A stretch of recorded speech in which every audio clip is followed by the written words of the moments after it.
Greetings, and welcome to the Library of Deep Knowledge. I am Naho the Storyteller, and I have a tale to tell you. Today we have pretty much a full house. I'm joined by Akani, Hello. Crystal,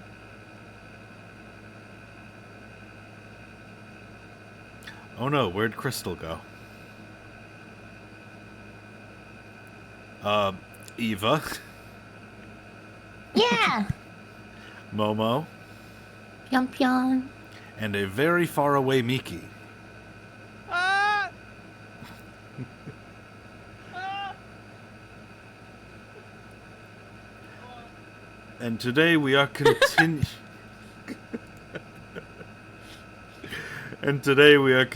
Tokyo Necro. Now, some of you may be wondering, what do I mean by continuing? Didn't we finish it last time? We finished 1 out of 5 routes. So, with Konsu's route at a close, we will be restarting from where we make our choices and just make a different one. Hopefully there's less brain surgery in this one. Well, considering that Konsu's route was the only one I had done beforehand, I legitimately don't know. Oh, we're gonna learn this together, aren't we? We sure are. I just like when there was like the brain surgery scene, I had to like step away for a little bit because I was like, oh, I gotta walk away. That was terrible. You don't like a little poking in the brain? Ryoko didn't deserve that. I didn't like the frontal lobe damage. Yeah, again, Ryoko didn't deserve that.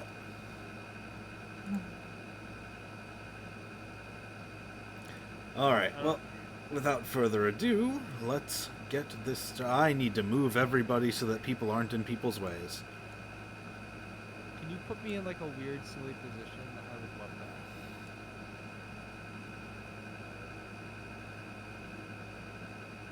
We gotta keep the theme consistent.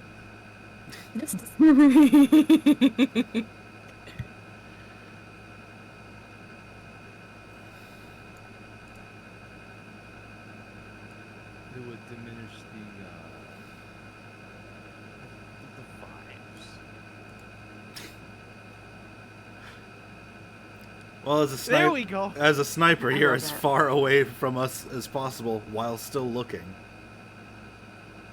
I see you.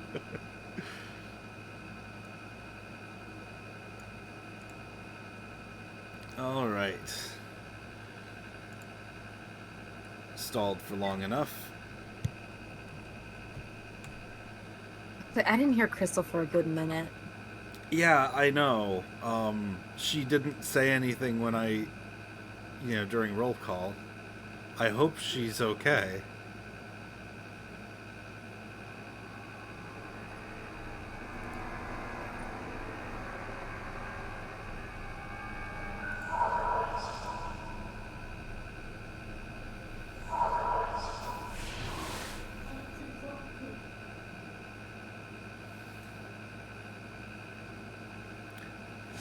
So, oh wait.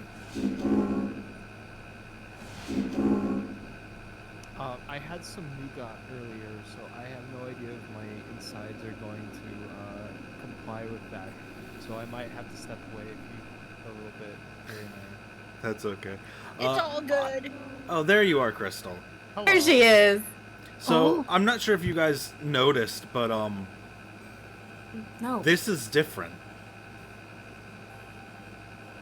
Ah, they gave us the little Resident Evil 4 treatment, huh? Well, like even like when this screen was booting up, instead of the open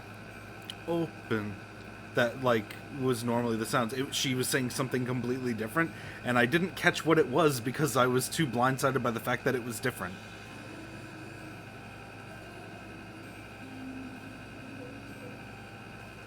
Fair enough.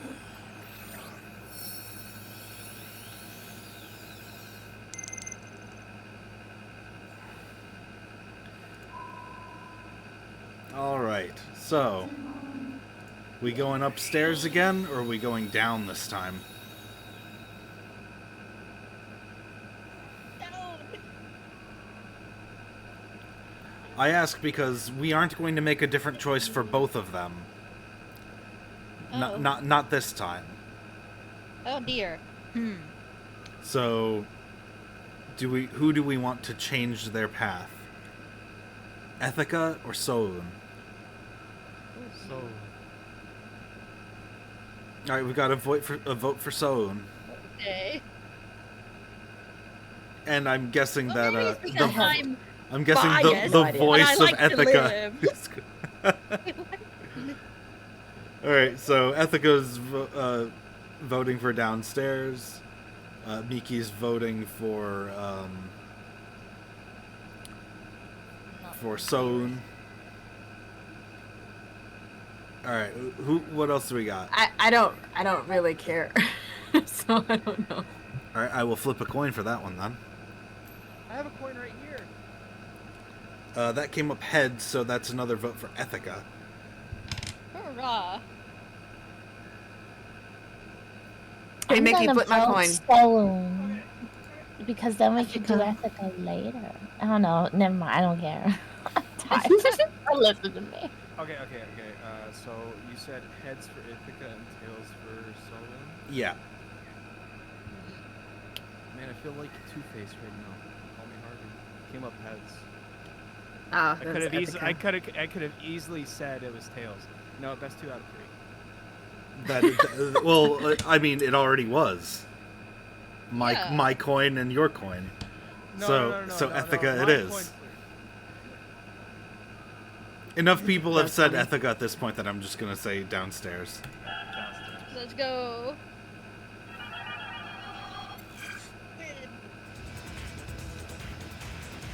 That's the suggestion you're going with?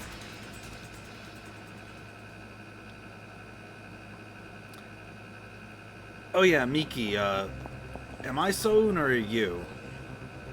I'm out of Oi. practice. What would you prefer? Well, when we originally did this, I believe we had you do Soun, didn't I? I did do Solon, yes. Hello, curator. She's in chat right now. A dog wearing sunglasses. Hi. Dog. I'm Dog. Yeah.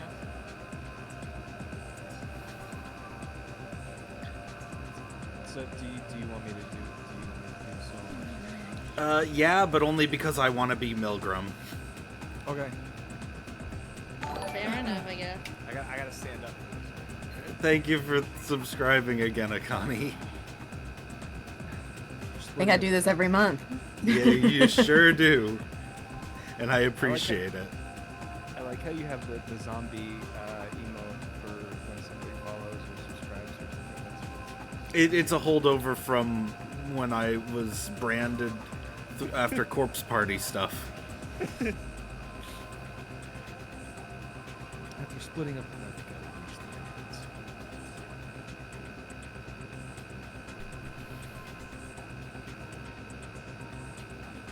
Oh, that does sound fascinating. Yeah. Mama? What? Alright, Miki, I'll leave Soun up to you. Okay, I thought I said the line, but Oh, I can't. I basically can't hear you. So What? Hold on, you can't hear me? I'm right next to the microphone. I think I your can mic hear settings you. are messed up. My mic? Yeah. Oh, maybe check your Discord and maybe bump it up because it's been resetting for me too. So. Yeah, I've literally been checking it this whole time. Is that better? Yes. How much better? Better. Way better? You sound pretty much on the level of everyone else now. Yeah. Okay, now I turned up the gain on my audio interface. That might have been it. Okay. After splitting up Ethica, we've reached the entrance. This would would be overlooked quick. We could just move forward. Here it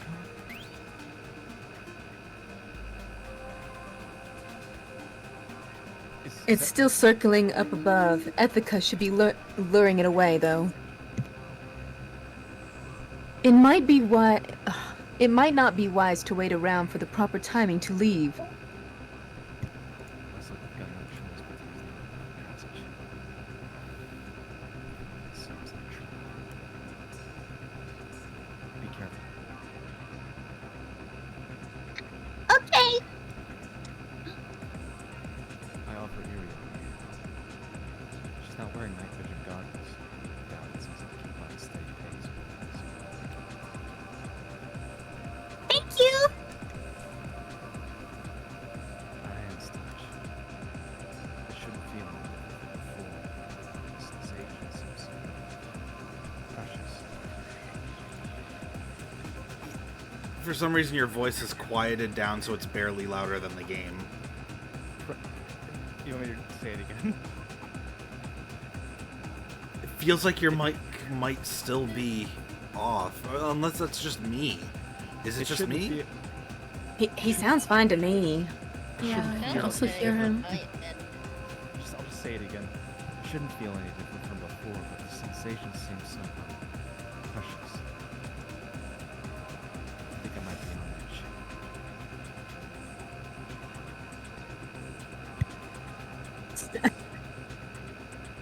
I'm so sorry. Okay. Your mic basically didn't pick that up. It peaked.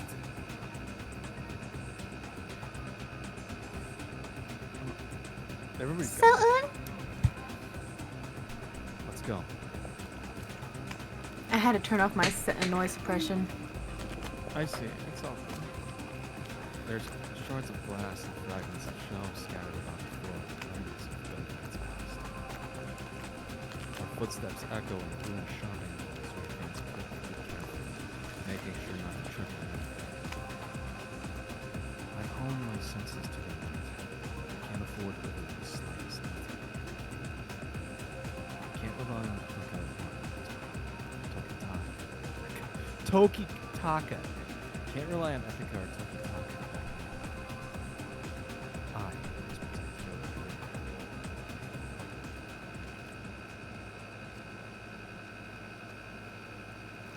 There's light.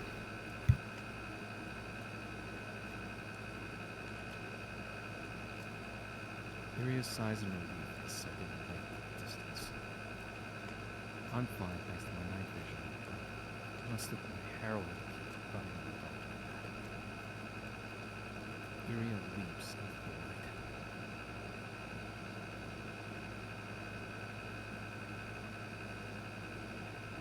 Our field of view expands.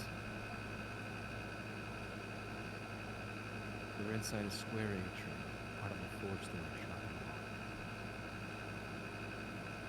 Natural sunlight filters in from the ceiling windows above, diffusing the dust as it pours down. Amid the tranquility, Someone over there.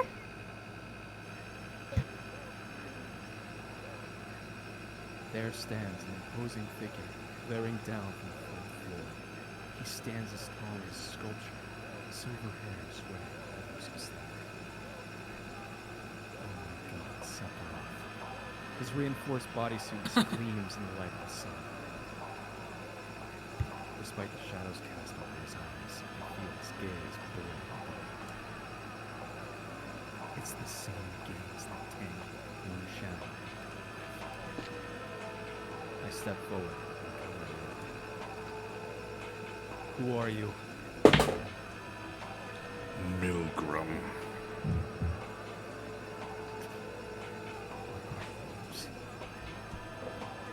Milgram, top necromancer, of the Brave Crusade Principle. He leads an organization of elite necromancers known as the Laboratory, plotting to overthrow society. Anti-terrorist. Son of Nagaoka Takayuki. I've come here for you to kill me. Before I can ask what that means, my expert determined that Milgram was speaking truthfully.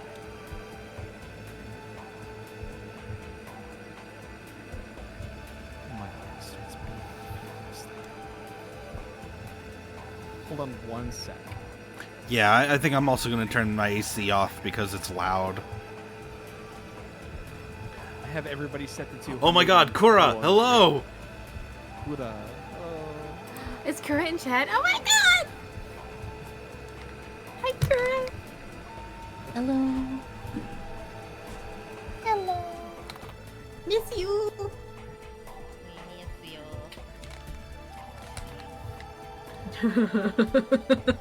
What's that demonic voice? Oh, okay, yeah, see, it's not just me. Yeah. Miki, your voice really is, like, super quiet. I'm literally speaking as I have everything set up.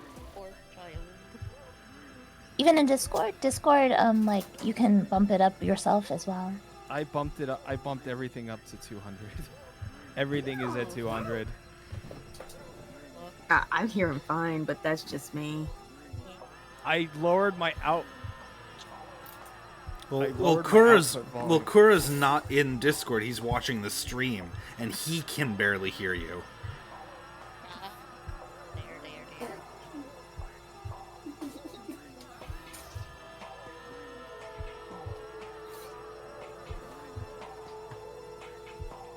I did have to bump Mickey 200 too. Is that any better? Yes. That's As long as when you keep talking it stays that loud, we're good. Better? Well, that's way too much gain, man. What about now? That sounds good. Yeah, sounds good. Right there? Right there. Okay. Oh yeah, right there. Yeah, right there. That's the volume we wanted it. yeah.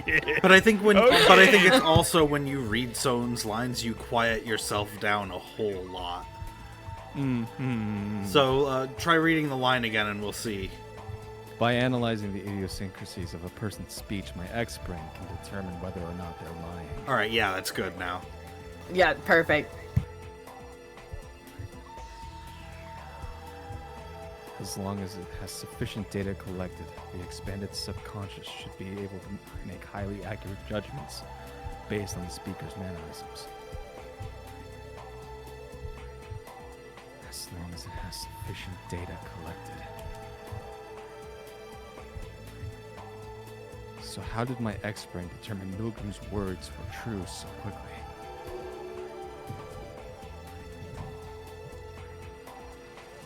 During my battle with the Neokoma ruins the other day, my X-brain knew that Tang Yunshan would use his high-voltage blades to blind me.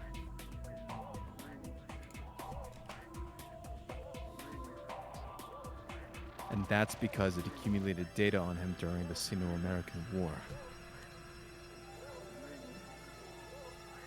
Because my father, Nagaoka Takayuki, had already experienced that technique in battle while wearing his X-brain. This X-brain.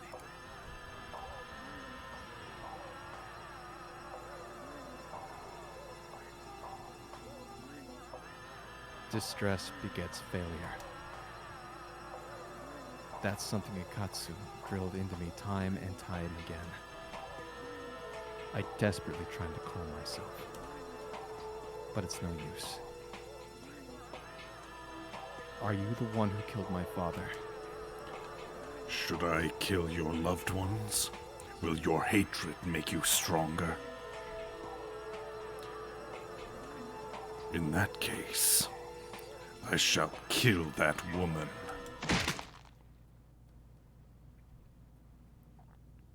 I hear an unsettling sound from behind.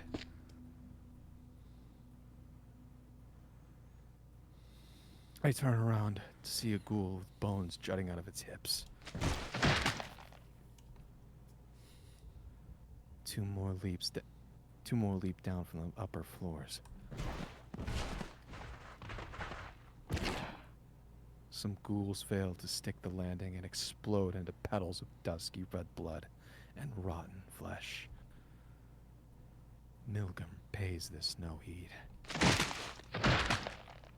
One by one, they come jumping down, surrounding us in the blink of an eye.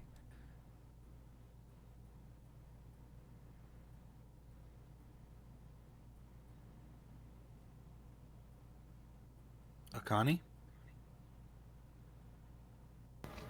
Solon. I grip Iria's hand tight. I'll protect you even if it costs me my life. No! I move to engage the ghouls, but Iria won't let go of my hand. Promise me you'll come back alive! Okay. I promise.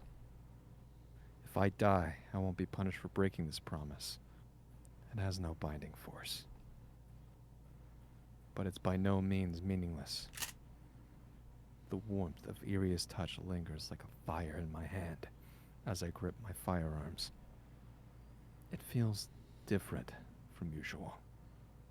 But why?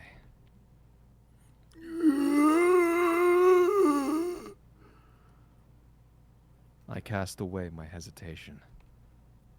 I erase my confusion. I output the input from my X-brain. Nothing more, nothing less. I become a living weapon. A capable killing machine. The objective is exceedingly simple. Protect Hyogo Iria and defile. When a living dead reaches for me, I pull it in by the hand and re-kill it with a single shot to the temple.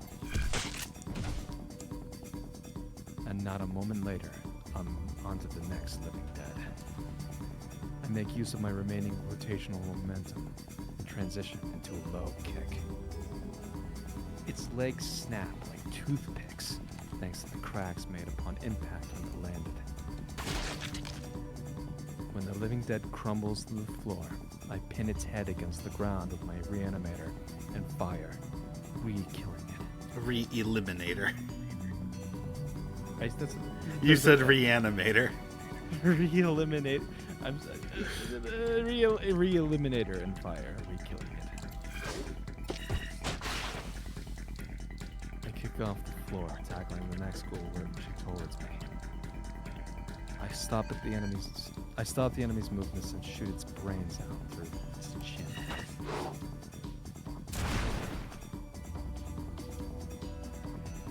I fling away the re-killed corpse with a shoulder wheel judo throw. The corpse slams against the next incoming living dead, hindering its movement. But the living dead do not fear death. They won't stop coming until you shoot out their vitals. But pure blunt force does have its use cases. It's inefficient to simply hold your ground and bear the brunt of the opponent's momentum head-on. Normally, I would sidestep the enemy and turn their momentum against them. But right now, I've got Iria at my back. Letting them rush at me in this situation would be a risk in and of itself. So I push forward instead. Ha! Obviously, the strategy is far more fatiguing. I can't keep fighting like this for long. My X-brain can't calculate the enemy's numbers. Reinforcements keep falling down from above. Shopping mall is quite spacious. There's no way to tell just how many ghouls have been packed in the upper floors of the atrium. I analyze the situation as calmly as possible as I continue re-killing the ghouls. I had assumed that these were once corpses in the Malacca gang disputes, but there's too many ghouls with stab wounds. Many of them have been pierced through the heart of the bladed weapon.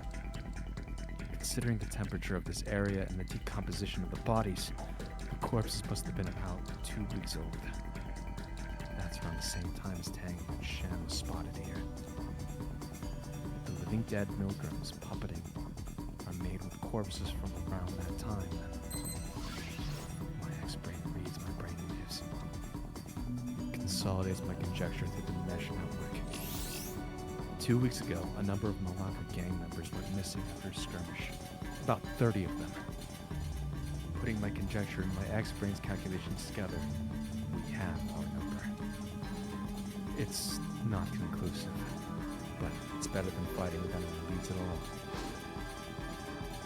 I assess my stamina and my remaining re-eliminator ammo. Not my reanimator, but my re-eliminator ammo as I swoop down upon the next living dead. Re-kill. Re-kill. Re-kill. Watching the number decrease is all that keeps me going as my strength begins to flag. I can't keep this up. I'm getting driven into a corner.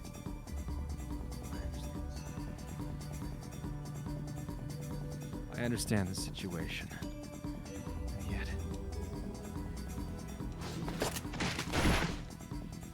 my body is light. My will is strong. I'm holding on to hope. Killing dead bodies has been my way of life. Re-killing the dead, returning them to their natural state. An act that produces nothing. I've staked everything on mere routine work.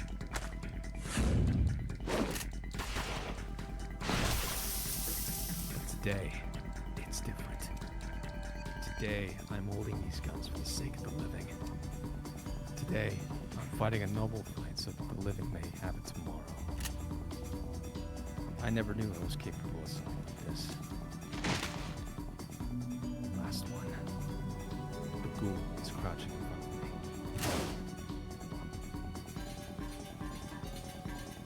Oh, is that me or you? That's you. I shoot the brains out of the enemy's head. One last gunshot echoes through the hall. Dusky red blood sprays everywhere, forming a goopy puddle on the floor as the silence settles back in.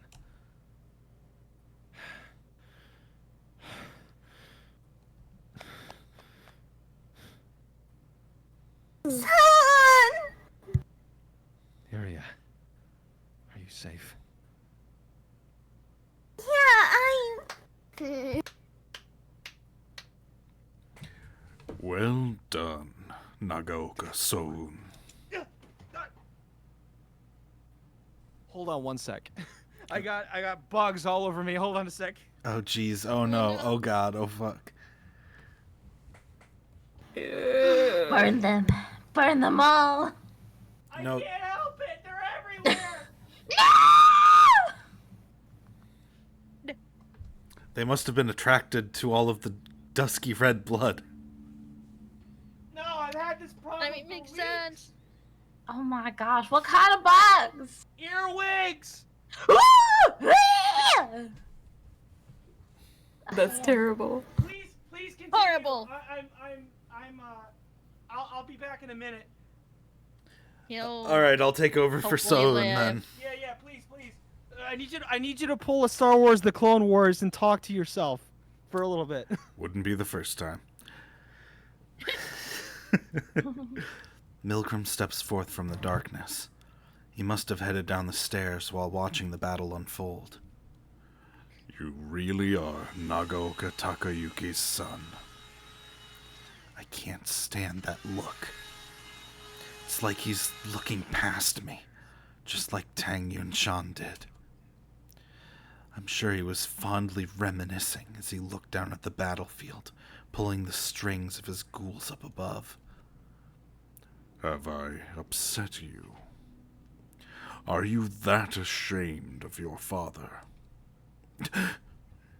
Shooting at him from this distance isn't going to land a fatal wound. I know that, yet my rage nearly drives me to shoot at Milgram anyway. It's Iria's hand that stops me. She pushes me aside and faces Milgram herself. What's your goal? Why are you targeting me? Because you are essential. Such steadfast, flawless beauty. Beauty I must have for myself. What on earth are you talking about? Nagaoka Soun, I'm sure you understand the meaning of my words. Milgram's speech seems purposely loquacious, almost as if he's waiting for my stamina to recover. I refuse to let him keep the initiative. I understand just one thing, and it's that it's my job to kill necromancers like you. Very well. Go on then. Kill me. For that is my dearest desire as a suicide wannabe. Milgram readies his weapons. He wields pronged blades with hooks at their pointed tips and gun muzzles peeking out of their handles. My X-brain recognizes these. Sai pistols. Curious weapons that combine the Okinawan sai and pistols.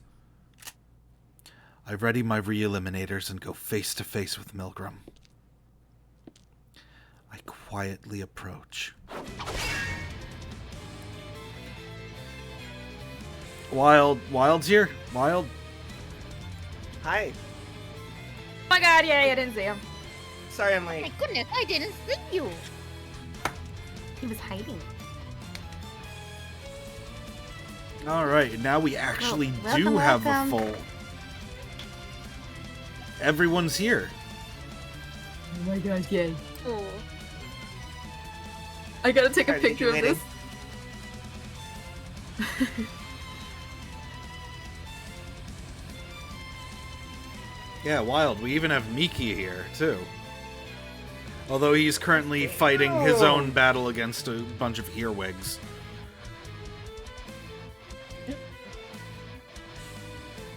Yeah, I think I heard a chainsaw. Yeah, he's fighting bugs much larger than himself right now. He's having a whole Earth Defense Force moment all himself. Yep. Yeah, I had to enforce my own re-eliminators myself.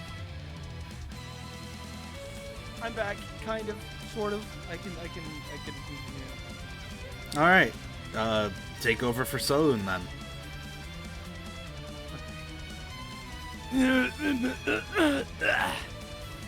Running forward, I strike with my muzzle spike, but Milgram easily deflects it with a single grip of this side pistol. That's such a clean response. I take a few steps back and regain my composure. His voice is quiet again. What? That wasn't... Ow.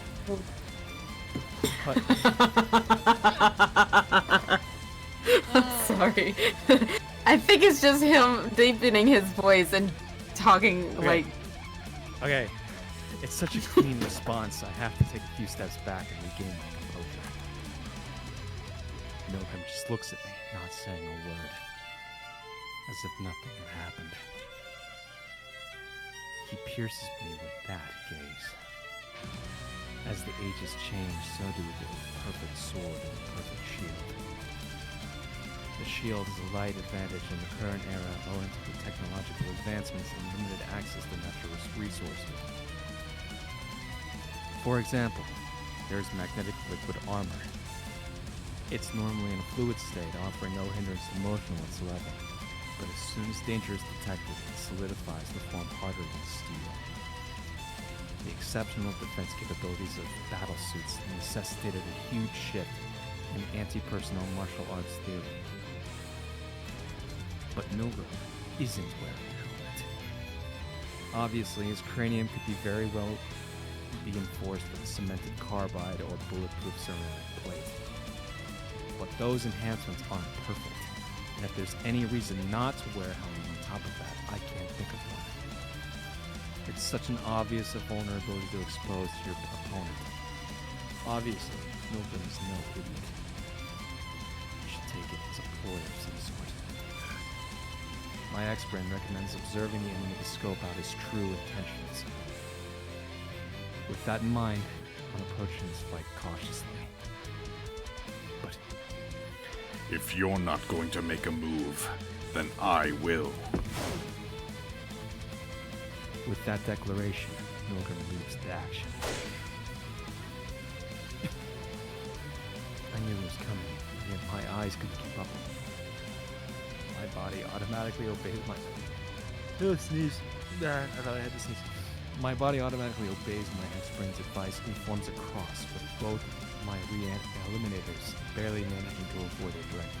I almost said reanimators again. The attack seemingly came out of nowhere. So why did it carry so much weight? I get it. He switched from a reverse grip to an overhand grip, using the centrifugal force to strike. Ah! Milgram's attack doesn't end there. He goes in for a left hook with the grip of his side pistol, directed at my defenseless side. I can't dodge. I take the blow with my right elbow.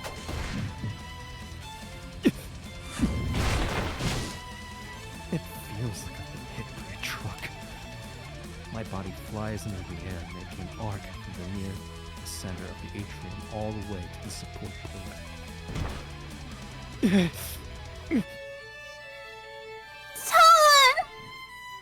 The impact takes my breath away. I want to tell Iria I'm fine, but I can't. My ex-brain analyzes the enemy's equipment. Oh yeah, Akani. You on the other hand are a little loud when you're doing Iria. An anti-armor suit, an experimental prototype developed by Eclipse Corps for the U.S. Army Special Operations Group. With technological advances came rapid development of defense against bladed weapon attacks. But development of defense against blunt force attacks stagnated. With its onboard high-temperature superconducting motor, the anti-armor suit amplifies strength and speed to superhuman levels. A simple concept, but due to the sheer power output causing damage to the wearer's body, plans of mass production were shelved. But you wouldn't know it by looking at Milgram. He manipulates it with such ease. It's as if it's his own skin. He must have modified his body to a considerable degree to enable it to withstand shock. Which means ordinary methods won't work. Ha! My ex-brain offers a suggestion. I approve it with a flick of my eyes. A micro-portable printer strapped to my wrist activates, selects the appropriate pellet, and begins outputting the specialty bullet necessary for the strategy to work. 40 seconds until print is complete. Is that all you've got? Your father was a far more worthy opponent. I take Milgram's bait. I make an enraged charge, or at least that's what it must seem like in Milgram's eyes. I can't let him realize that I'm hiding a figurative silver bullet. I strike with my eliminator all of my weight, showing none of the restraint I did earlier. I stop trying to track the enemy's fists with my eyes. Milgram's speed defies all logic, so what good is it without logical approach?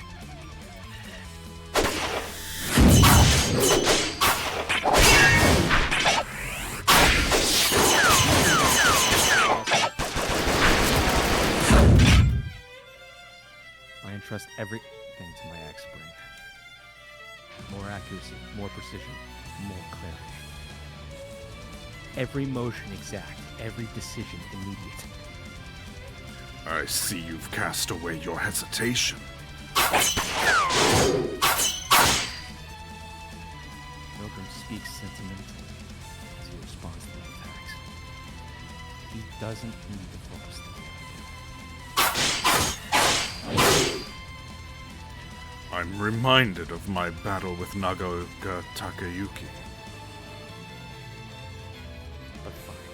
If you want to show off how easy this is for you, then show off your heart's content.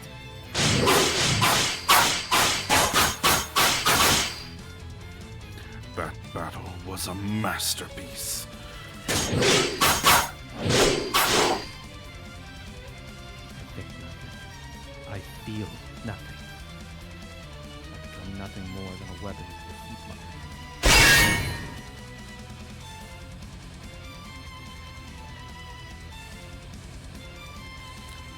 Until Nagaoka Sakiko died, that is.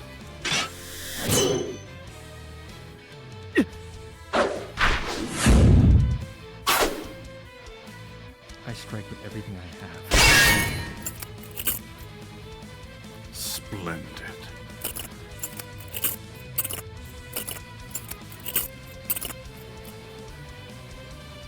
Did it connect or not?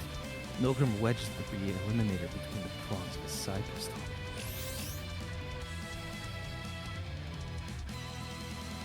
And at the same time, I'm notified that the printout is complete.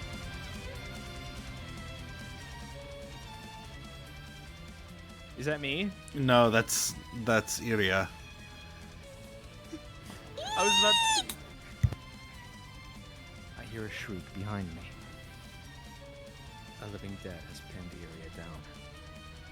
Do I shoot and free myself from the side pistol's grip so I can save the area? Do I simply kill Milgram instantly with the printed specialty bullet? I hesitate. And as if to rebuke me for my hesitation, my X-brain hands down his decision. Its suggestion. Alright, so this one will remain the same.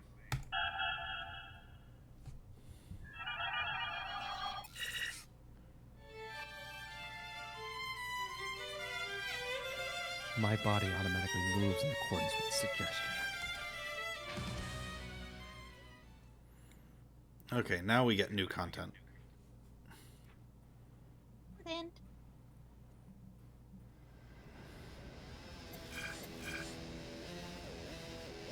my ex-brain shouts at me to head underground. Meaning there's no way out of this predicament other than to call for Son's help. Fuck you. My objective here is to save Iria, damn it! If you say go down, then I'll go up! I head up to the roof without a damn thing backing up my decision. Wait, Ethica, wait! What do you mean you're going up anyway? I'm doing my own thing! Obviously, I'm kind of winging it here. I reach the artificial beach and take a look around. Now I'm caught between some rocks and a hardhead. Okay, any ideas on how to turn the tables and beat that bald bastard into submission?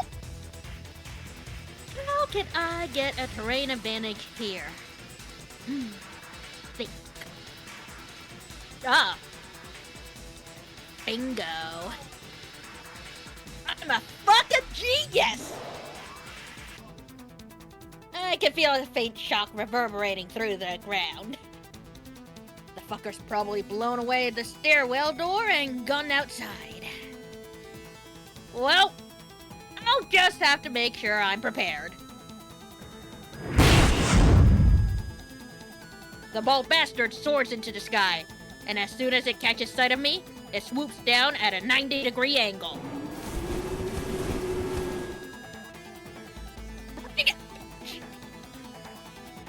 Your mic almost didn't pick that up. Bring it, bitch! I stand out in the open and wait for my falling foe. Okay, that's it. Keep going. Damn it, you malfunctioning membrane! It's too late to check it out now! The closer that bastard gets, the closer I get to victory.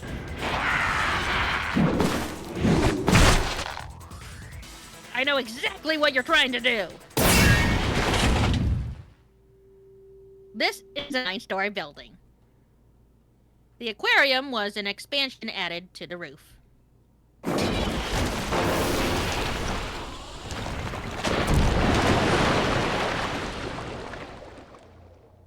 The expanded roof is softer than the other floors, meaning it's nowhere near as durable against blunt force. And if this roof crumbles, then what waits underneath is...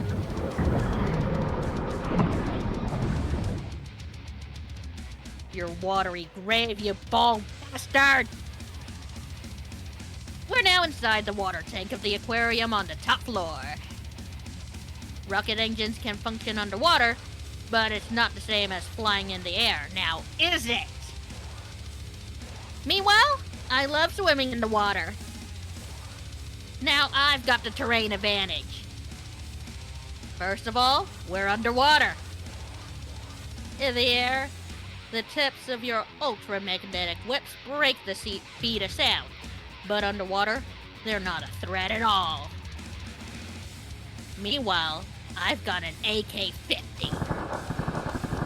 While its power is reduced quite a bit underwater, and rapid fire can cause it to jam, it'll still hurt quite a bit at point-blank range. And I've also got another trick up my sleeve.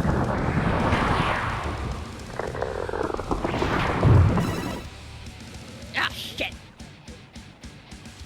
The whip transforms into a magnetic spear, tearing through the water straight at me. If it weren't for the alert, I probably would have been done for then and there. I narrowly dodged the tip of the whip and stabbed the sucker with my AK-50 bayonet. Always a peculiar sensation, a mix of organic and inorganic material on flesh and cold steel. I place my finger on a second trigger on the base of the bayonet. Shit! High pressure gas erupts from inside the bayonet, blowing off the bald bastard's wing. It's a wasp injection knife. One press of the button and it shoots a cartridge of compressed CO2 gas out the blade's tip, pulverizing the enemy's body. Not easily reloaded, but that's why it's my AK-50's trump card. Hell yeah, now it's a big win for me! Or so I think. But then I'm suddenly swept away by a surging water current. Huh? Did a stray bullet hit the tank or something? Once the water starts flowing, it only picks up momentum, like a breached levee. Me and the bold bastard are both powerless as the broken water tank spits us out.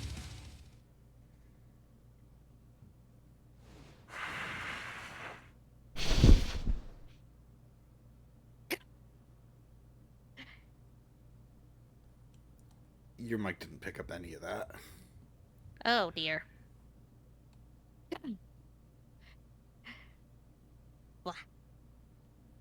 Yeah, we'll go with that. Yeah, I'll have to do for now. The water current's strong enough to hurl us out of the building. Thanks to my internal oxygen circulation device, I've got no trouble breathing. But the water that got inside still triggers the gag reflex. If I remember correctly, she got kind of fucked up in the water tank last time, right? I believe so.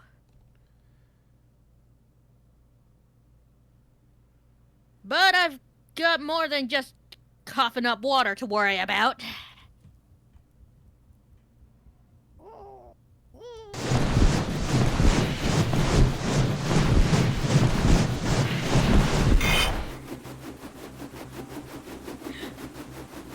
Free from the water pressure, the ultramagnetic whips aim at my feet. And I've got no way to counterattack since I lost my grip on my AK-50 somewhere in the water. Shit, this ain't good. My skin tingles as death approaches. I may be something of an optimist, but but I can't see a way to win this one. This thing can't fly anymore. And this is the 9th floor. Not exactly a height I can jump safely from. Do I grab it and hurl it at the ground? Nah, let's not. Can't grab that thing when it's swinging around its ultramagnetic whips like that. Hang on.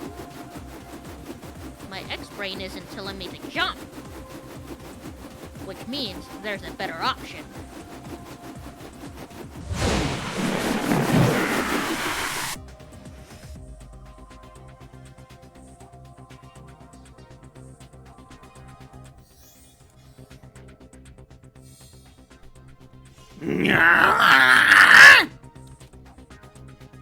The bull bastard raises his arms up high. And suddenly its head explodes!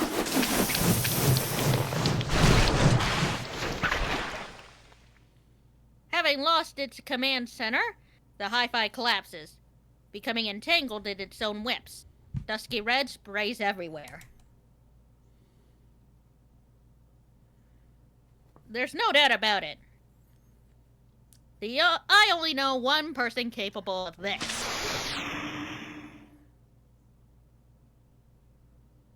Tokitaka! I turn towards the landmark tower and zoom in with my hologlasses. Don't tell me he... Tokitaka brandishes his anti-material rifle and gives a triumphant smile. Obviously, he's not wearing a helmet. His X-brain's on the ground in the debris beside him. It must have been destroyed in the surprise attack earlier. So, in other words, he landed a headshot without an X-brain. The old-fashioned way.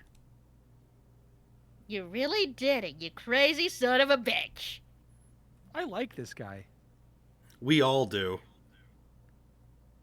Yeah. I think that's the first time we've ever seen him take a shot without his X-brain, though. Yeah. Quick scoped. 360 no scope. Now that my right re-eliminator has been caught, this is the best timing to reload with the specialty bullet. Mentally, you have to leave yourself open a bit if the enemy loses one of their weapons. You're quiet again. Ah! Mentally, you have to leave yourself open a bit when the enemy loses one of their weapons. If I take advantage of that opening, I might be able to drive Milgram into a corner. I'll kill Milgram before his little minion can get to Ethica. That's the most certain method of saving him. I abide my X-brain's suggestion. I pull back the slide. With the empty chamber visible, I reach for the printed bullet. I load the bullet directly into the chamber. I've done this many times before. I don't lose so much as a particle of composure in the process. I pull the trigger. But I'm not aiming at Milgram. My target is the floor. Oh, that's not good against the green, and I can barely read that. Hold on. If it was new, it would be impact. white text.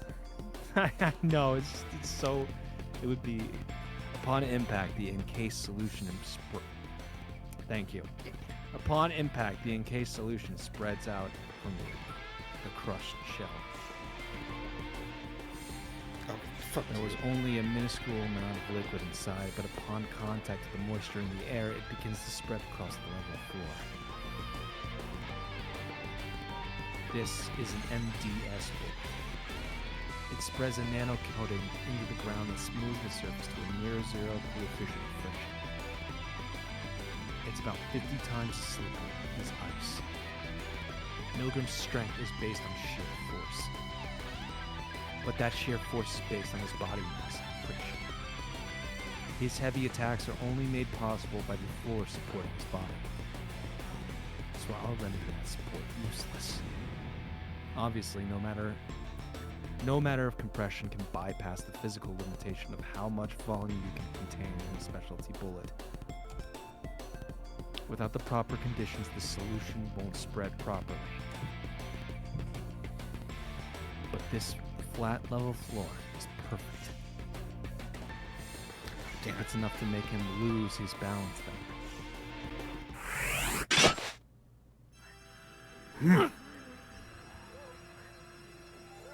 Milgram brings his fist forth to strike me, but stops. He doesn't hit me. Instead, he grabs my shoulder with his fingertips and holds me in place.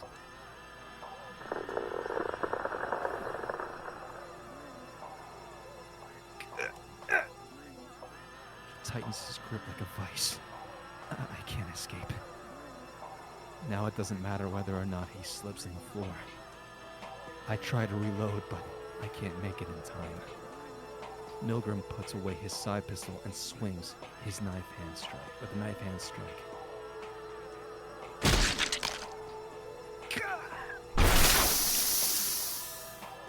His fingertips break through my magnetic liquid armor. I can feel my skin tear and my ribs wrench open. No, he may have gone even deeper than that.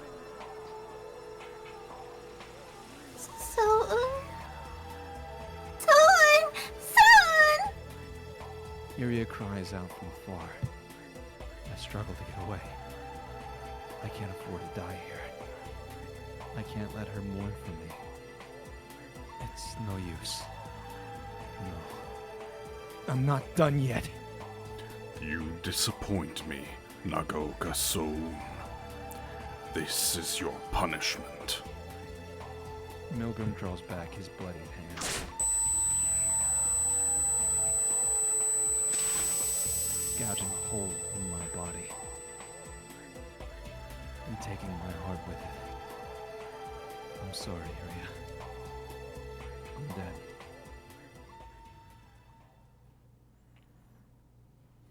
Oh, so you can't stop them from dying and turning into...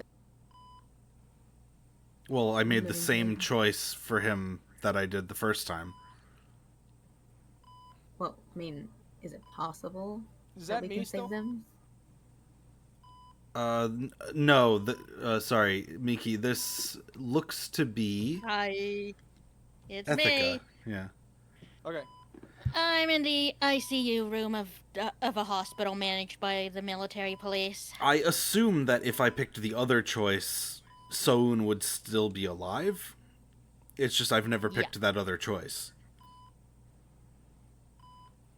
Because us picking Well, the other that's the choice for assumption. Ethica definitely very changed hers. Yep. She didn't get fucked up at all. And Tokitaka headshotted the thing. Mm-hmm. Well, dang. Sone's receiving emergency treatment. The guy's never been famous for his lively complexion, but right now, he's looking paler than I've ever seen him. Hell, you could tell me he was a corpse, and I'd believe you. He was wounded by Milgram while trying to protect Iria. Shortly afterwards, Meatsaman miraculously swooped in to save the day. She managed to fend off Milgram and rescue Iria. Or so I've been told. Once the dust had settled, we wasted no time in bringing Son here, to the military police's very own hospital. I've already made my peace with the fact that one day I might go off on a mission and come home in a body bag. But I wasn't prepared to see my partner go through something like this.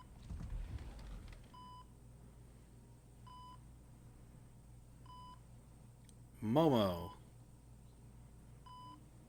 You're still here? Kazuma peeks into the sick room. Oh, shut it. Go home already. You know I can't do that. Major General Kibanohara is ever busy with work. Oh, right. Kazuma acts as sort of an assistant to him. Dad, huh? What's with that expression? Got something to say? I begin to think. 2 weeks ago, a pipe runner picked up a visual of Tang Yunshan entering the Ikebukuro Child Protection Center. However, no trace of it was ever found in the database. Someone had purposefully tried to cover things up. The question is, why? Why would they need to hide information about the enemy? And more importantly, could you really entrust your life to people who pulled shit like that? Day after day, we risk our hides hunting corpses that won't stay down and the sons of bitches that create them. And now, because of some asshole's meddling, someone might actually die. If that happens... Are you okay, Ethica? Shouldn't you head home and get some rest? Get off my fucking back!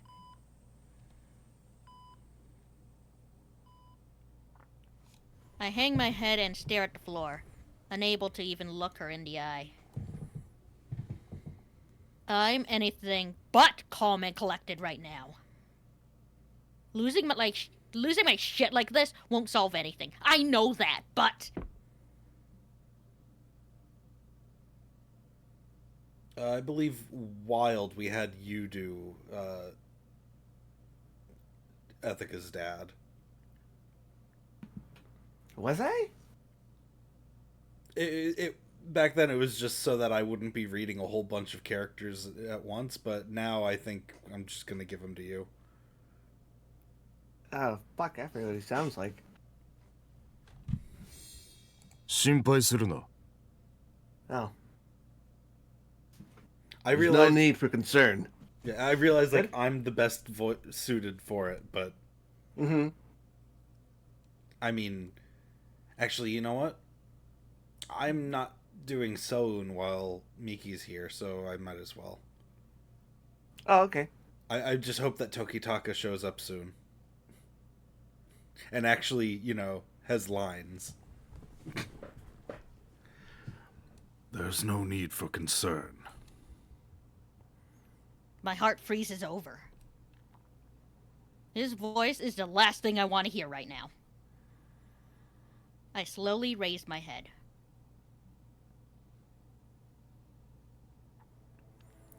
Soun will recover. I guarantee it. Keep it together, Ethica. Losing your shit won't solve anything. I know that. But seeing him march in here with that goddamn poker face of his is making me fucking livid. He does realize his own daughter is right here in front of him, doesn't he? How the fuck am I supposed to keep my cool in this situation? Captain Nagisa, time is not a resource we can afford to waste. We have another meeting to attend. Come. Yes, sir. Major General, I have a question, if I may. Before the bastard can take off with Kazuma in tow, I address him in the most polite way I can manage. I'm proud of myself for not just clocking him in the face. You know the truth. You knew the truth behind the Vice Governor's kidnapping, didn't you? I did not. And even assuming I did, I would certainly not divulge such confidential information to a mere living dead stalker. He proceeds to leave the room, not bothering to even turn my way as he spits out the words. Listen up, old man. If you so much as make Kiriri shed a single goddamn tear, you'll have me to deal with.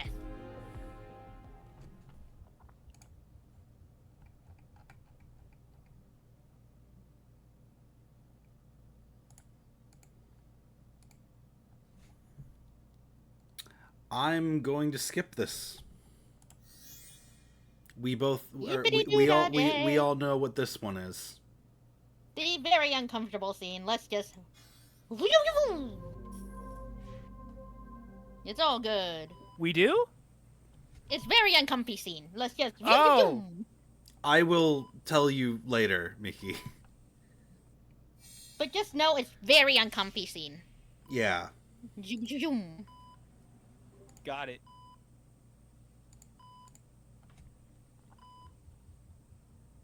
This is Soen.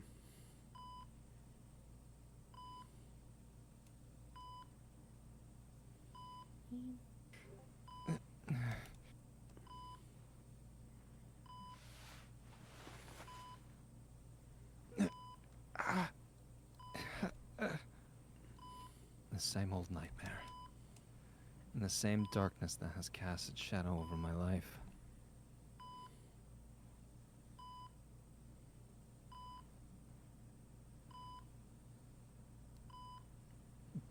Oh. Soen, you're awake? Ethica, who's been resting her head on the side of my bed, suddenly looks up. Good morning, Ethica. How's your body healing? My body. Now that she mentions it, I do feel a dull ache in my body. I attempt to lift my arm and notice that I've been fitted with a smart cast on each limb. More importantly, I'm not even in my own room. Is this the military police's hospital? Man, absent-minded as always, I see. Okay. I must have been injured in the Ikebukuro CPC and... Where's Iria? Oh, she was balling up a storm yesterday. Took me a while before I could convince her to stop worrying and go home. That's not what I... Wait. Does that mean... That she's safe and sound? Yep.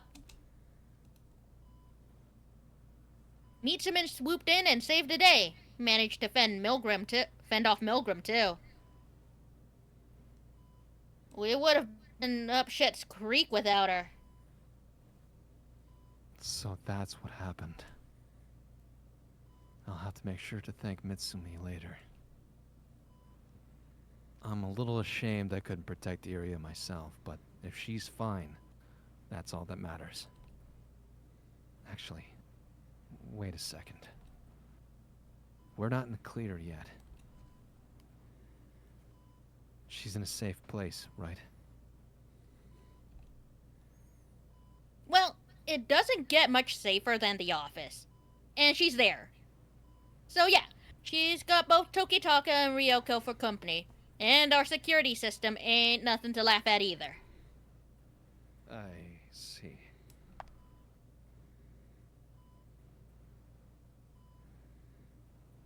Give me a sec, I'll go call a doctor. Sure. Thank you.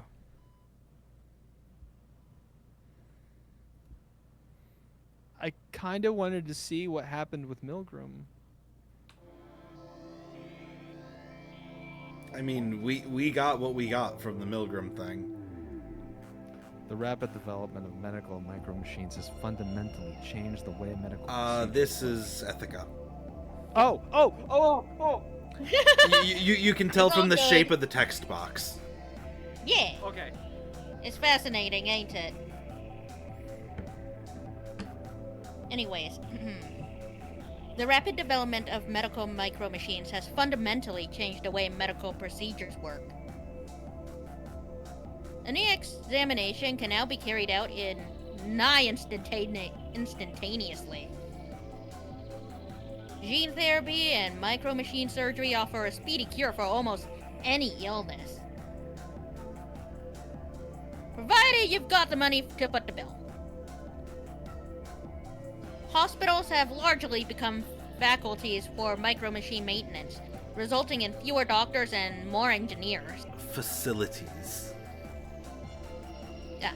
Hospitals have largely become facilities for micro-machine maintenance, resulting in fewer doctors and more engineers. Most of the patients who require transportation via ambulance are those suffering from external trauma.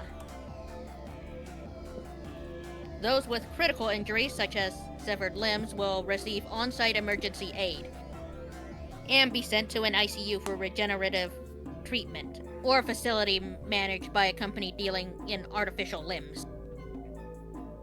Stone was also sent to the ICU.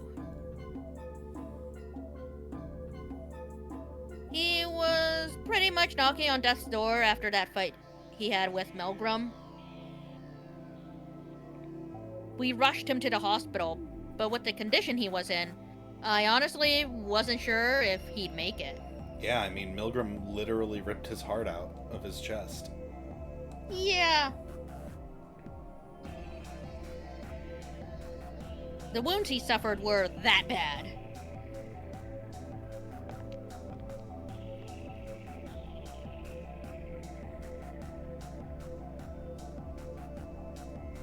And yet, here we are now, 2 hours later, and he's being discharged. It almost seems too good. Oh, wait. I don't know if that's Ethica. Okay. Okay, good. Yeah.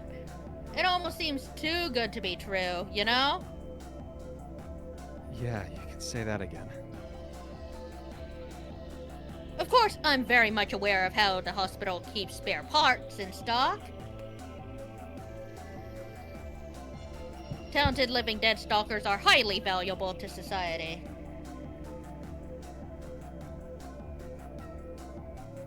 The military police know this as well, which is why the vital organs of some of the most skilled stalkers are cultivated at their hospital for times of emergency. Mine included. Anyways, I knew all this on a surface level already. But seeing them actually put Zone back together this easily? Crazy stuff. Of course, not everything's gonna go back to normal immediately.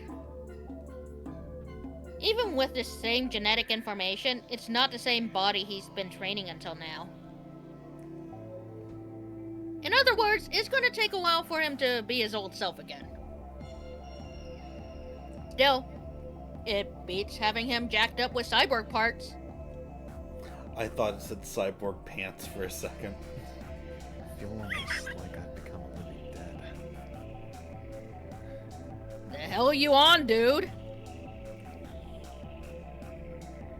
I brush off his remark with a laugh, but frankly, it's no laughing matter.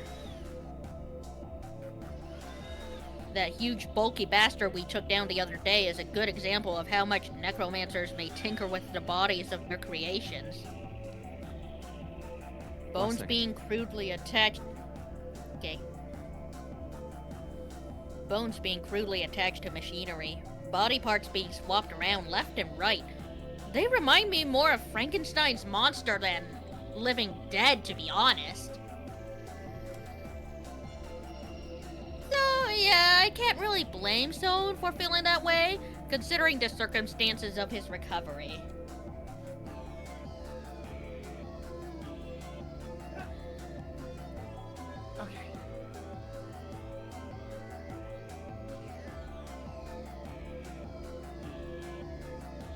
Oh. Now that I think about it, I never actually told Ryoko and Iria that we'd be coming home to the office today.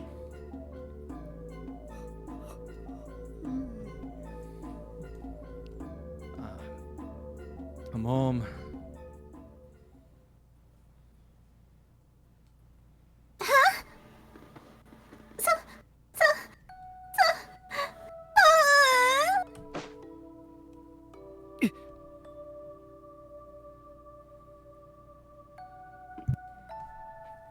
Iria flies into Zone's arms, nearly tackling the poor guy to the ground.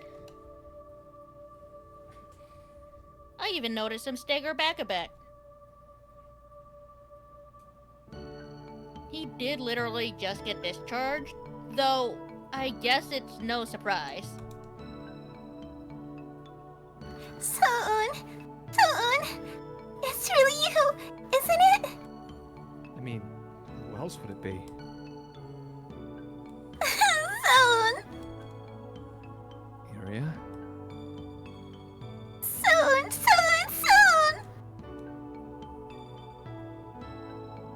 Iria continues clinging on to Soon as her body is shaken by sobs. Man, he made her cry. As I take another glance at the nearby table, I notice 3 empty cans of Crazy Dragon. Being worried about Soon must have kept her up all night.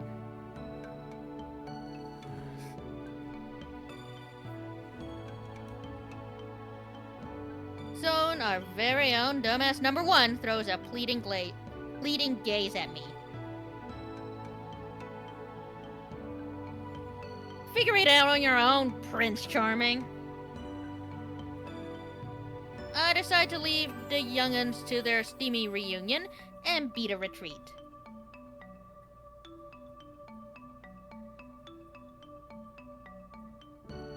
I guess I'll go shake Tokitaka awake. He's never been a morning person.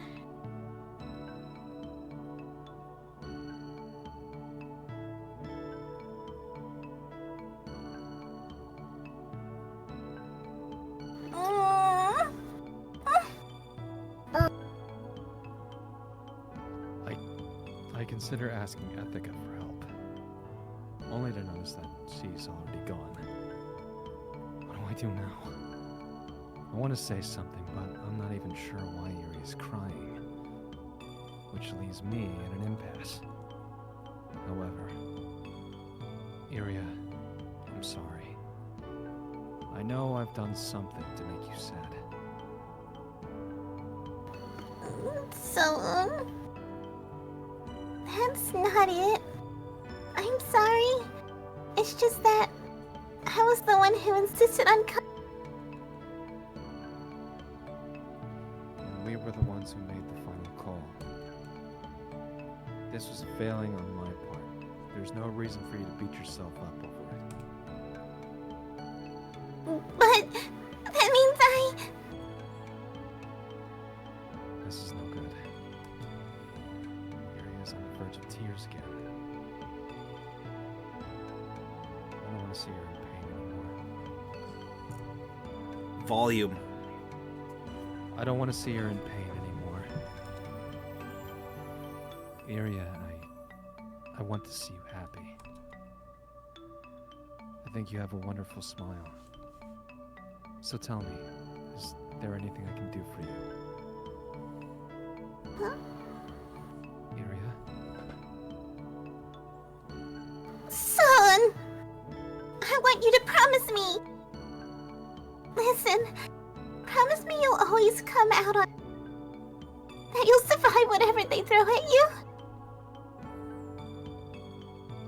If that helps dry up her tears. If it makes her smile again. All right, I promise.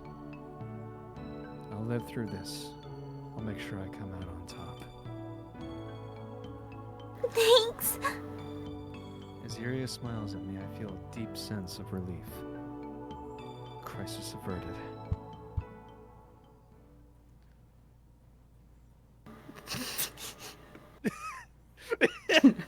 Damn. Remember, it was established way earlier that she just does this. Yeah. I forgot. I remember her being dead.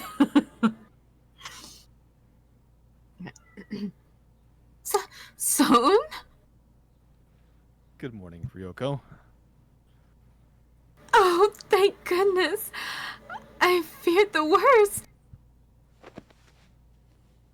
Ryoko sweeps me into an embrace with tears in her eyes. She catches Iria in the process. It's the three of us in one big hug. However... Ryoko! Put some clothes on, please! As Iria has just pointed out, Ryoko's outfit is... well, it's very much at the titillating point of the titillating end of the spectrum. Interesting word. Titillating. And yeah, okay, that's a word. It is a word. Aw. Good food really does taste better in good company. We're not close, apparently. An Iria smile is the best spice there is. Don't you think so, Son? Yeah, you're right. This food tastes off, says Soun and no one else. The texture of this toast, it doesn't taste right. It's been poisoned! For some reason, I don't have much of an appetite. Why is this? Somehow, Ryoko's cooking just doesn't taste as good as usual. Everyone else seems to be happily wolfing down their portions, though. Is there something wrong with me in particular? Could it be a side effect of the medicine that they gave me in the hospital? I still haven't gotten used to my new body either. It feels almost like I'm in someone else's skin. I'll have to train extra hard so that I can I'll have to train extra hard so I can return to my usual self ASAP. After all, I made a promise to Iria that I'd survive no matter what. I feel like someone would be the kind of person that would like go into the detail of how much like the texture of the food seems off, and he would go into like, oh, it doesn't have enough MSG, it doesn't have enough salt and pepper. He's just like, someone seems like the Actually, kind of person no. who would like overanalyze. Tokitaka's the one who would do that. No. Really? Nah. Toki Talk is that guy. Numbers don't lie, and he gets off on the numbers. Is someone more like the person who like goes into like the presentation of something rather than like the numbers? Soun doesn't even do that. Food is literally head just just nourishment to him. Food is food. What the heck is Toki Talk's problem needing to measure everything? Type thing. Again, Tokitaka gets off on it. Yeah, he knows, but still. Soun, until he met Iria, didn't really care about much. He was kind of, not necessarily head empty, but more blank slate. Yeah. Just he does plain job. white toast. Yeah, he just does job, doesn't really... He's not much of a people person at all. I see. He kills the dead for a living, and that's about it, really.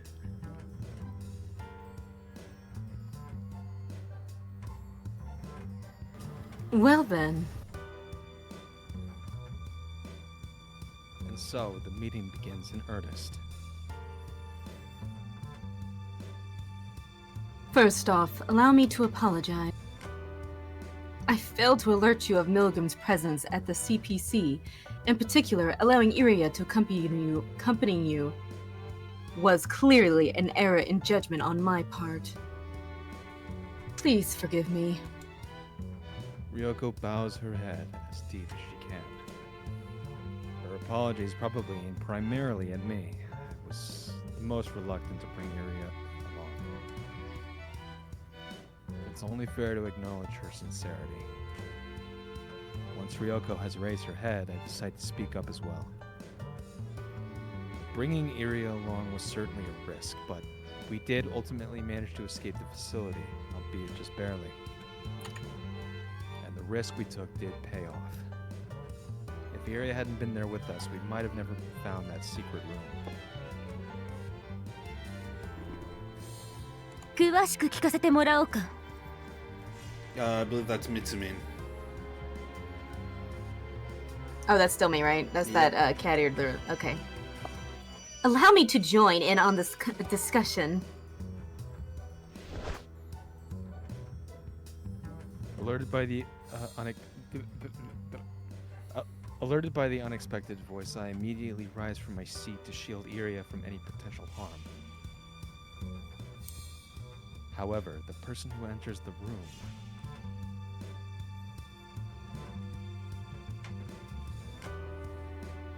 Yo, Mitsumin!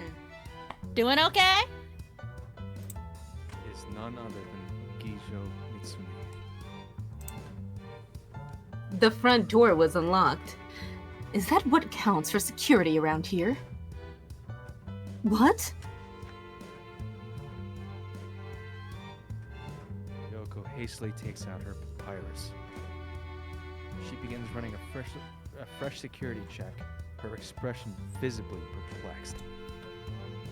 Paying no heed to our slightly panicked leader, Mitsumi marches confidently into the middle of the room.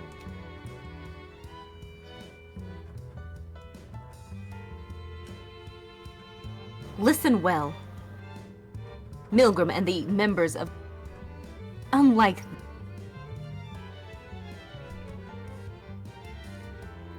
Yeah, you completely cut off there. Oh, that sucks. Milgram and the members of the laboratory are unlike the rank and file you fought before. Getting cocky around them will only lead to a swift end.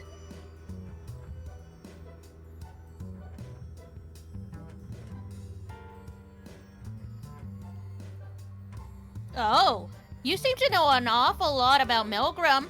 Ethica says with a hint of provocation in her voice. Mitsumi simply closes her eyes and continues.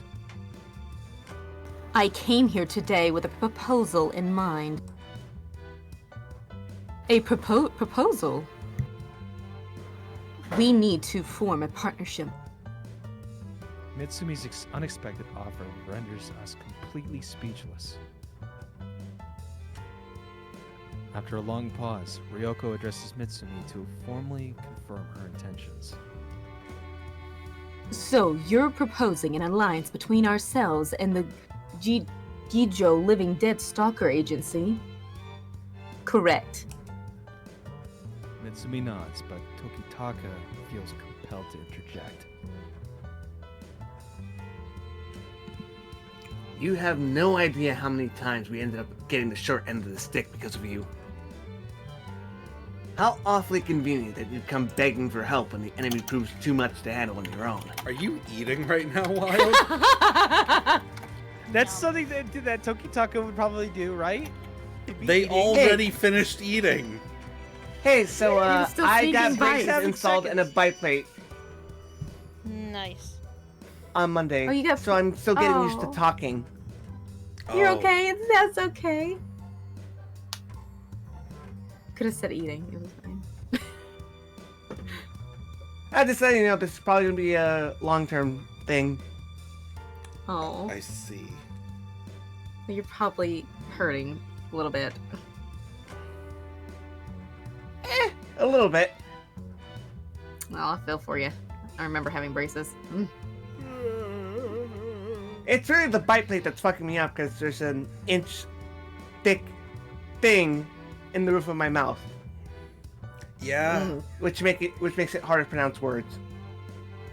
Well, it's okay. I think Tokataka would sound like that if he had braces. Actually,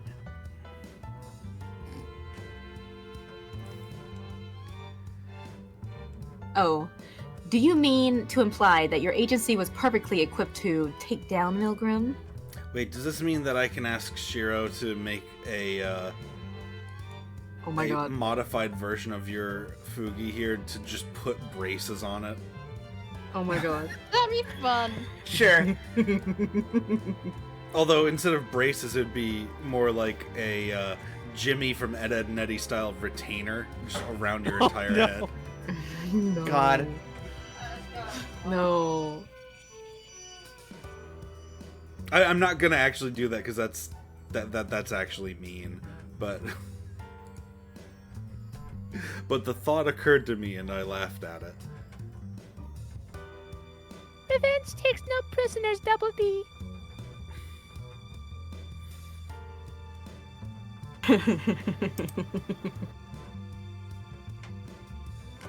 Look, we'll get him next time.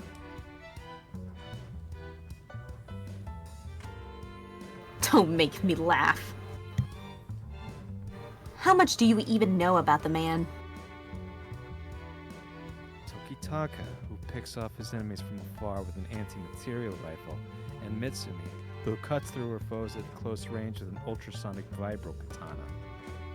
Whenever these two have a conversation, it always ends in an argument. Compatible in every sense of the word. Now, let's all settle down, okay? Ryoko interrupts the two before it can lead to a complete breakdown in negotiations. If there's anyone capable of easing the tension in the room, it's her. If the incident at the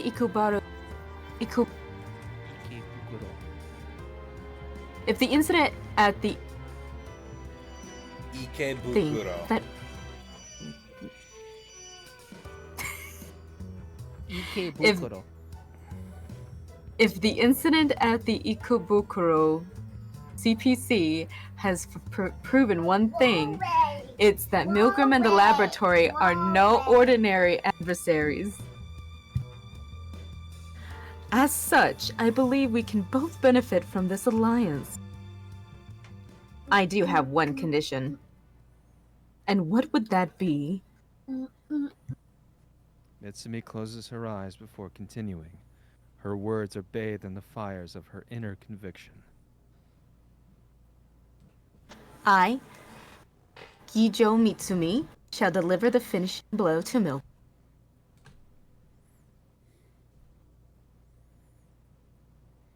Oh, really? Does that also mean you want to hog the bounty for yourself?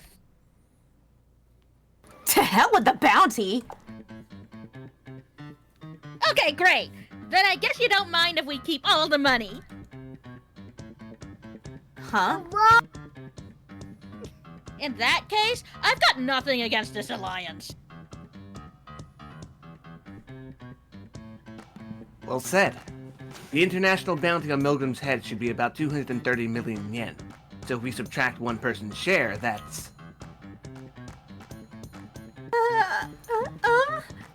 Don't worry, it'll be fine. We've got your...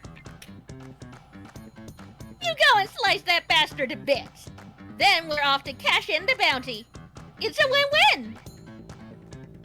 I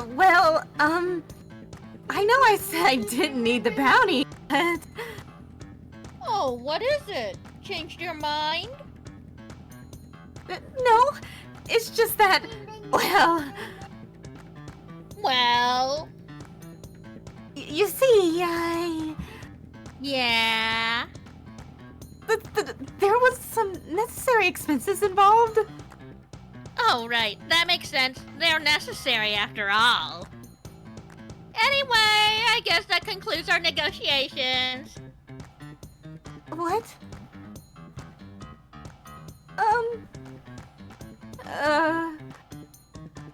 Mitsumi is starting to resemble a helpless puppy that's been abandoned at the side of the road. Ethica really doesn't know how to show restraint. Okay, that's enough, you two. Aw, and I was having so much fun, too. Mitsumi, ignore everything that they've said. It was a joke. Once Milgram is defeated, we'll split the bounty evenly. Blech. Once Milgram is defeated, we'll split the bounty evenly among everyone. Is that okay, Ryoko? Yes, let's see. Our team consists of 4 people, myself included. As for the Gijo agency, there's Mitsumi and your brother, right? That would be accurate, yes. Gijo Sumihiko serves as the head of the Gijo Living Dead Stalker Agency. He prefers to stay behind the scenes, but guides Mitsumi in the field. If it weren't for his backing, the one-woman team that is Mitsumi would likely not be able to keep up with us. My blade and knowledge are in your service now. How do you say? Nagaoka? Nagaoka. Yeah. My blade and knowledge are in your service now, Nagaoka. Use them well. I will. All right. I look forward to working with you, Mitsumi. Around here, Ryoko's word is law. Obey the boss in all things. It's an ironclad rule from the days when Ikatsu was still alive, and following it is how we've managed to survive for this long.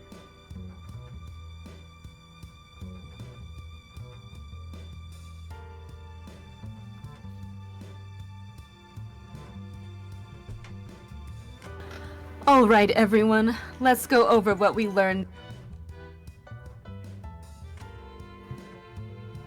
Iria used to be held at the Ikebukuro CPC. I believe that's established as a fact at this point. It's also very likely that she's been targeted by the suicide wannabes. Judging by the state we found the secret room in, it can be safely assumed that Tan Yoshin went in there to acquire Iria's personal records.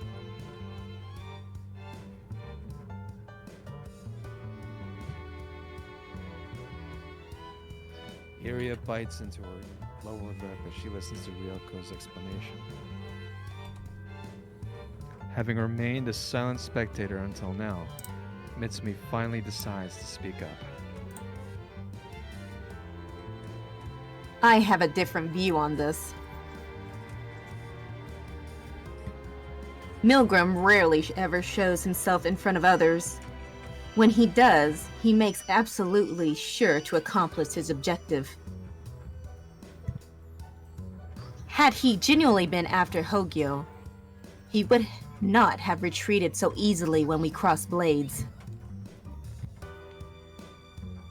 Furthermore, I came across no other laboratory members, which leads me to believe that Milgram might not have been after Hogyo at all. Okay, sure. But then what's he really after? That, I don't know. I ought to pick up the thread of the conversation in Mitsumi's stead. It could be me. My suggestion renders the rest of the group silent. Milgram knew my father, Takayuki. His data is likely embedded in my ex-brain. Just saying that out loud is enough to dishearten me. I feel like my life is being toyed with by an invisible force. Bro, you are literally in a virtual novel.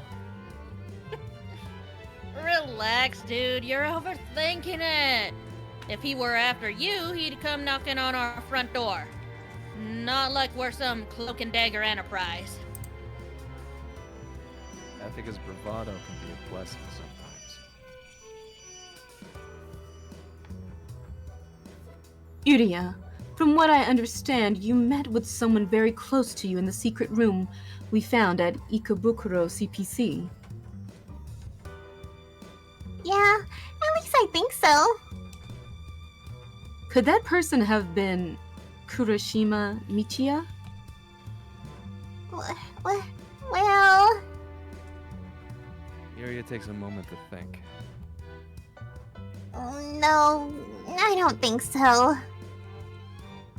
Still, that secret room housed personal records that were valuable enough to have been printed out on actual paper.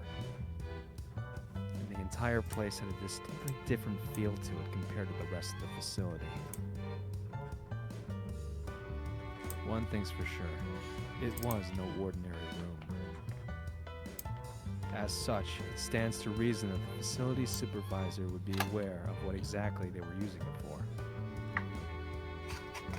Kurashima Michiya is probably our biggest lead right now. Unfortunately, the info we have on him is scarce at best. We do know about his time at the University of Tokyo, and that he was employed at the Ikebukuro CPC, but other than that... The rest of it might have been intentionally covered up. Fortunately, I know someone who happens to be an expert at digging up secrets. Suon. Soun, would you mind paying Konsu a visit? Not at all. Hansu!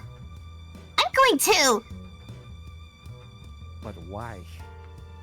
Well, you know, it might give me some much needed inspiration. What is that supposed to mean?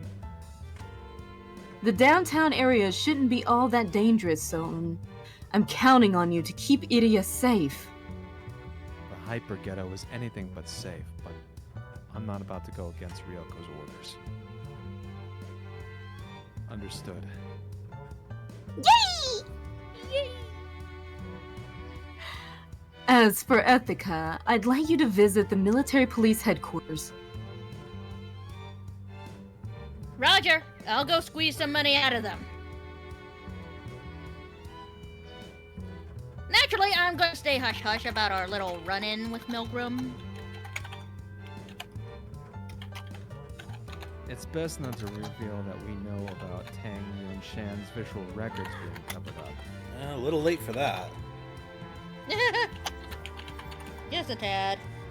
We reported the incident to the Ikebukuro CPC as just not a routine cleanup of high-fives. Alright. Thank you. Moving on to Mitsumi. You can expect my full cooperation. I do, however, have my own way of handling matters. I should not be ordered around. Very well. We're all in this together, and I have every intention of respecting your wishes. Tokitaka, can I count on you to perform the usual weapon tune-ups? Absolutely. And it's about time, too. Ethica's chainsaw is ready to fall apart. Sorry about that. We each make sure that our weapons are in good shape, but Tokitaka handles all the heavy-duty work. Being the numbers geek that he is, Tokitaka might have been aroused by the calculating the exact percentages of our weapons degrading efficiency rates. To say that this job was made for him is a bit of an understatement. And if we run into something not even Tokitaka can handle, we usually turn to Kansu. Ryoko gulps down the rest of her early bird.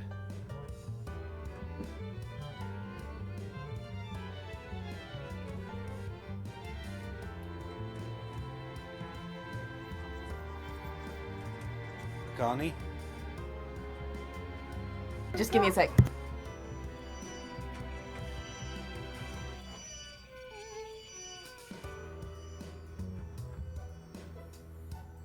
This seems like the perfect time for Eva to ask the question of the week. Oh, yay! Back. What you guys have for breakfast? Ooh, This ramen. well, I'm glad you asked.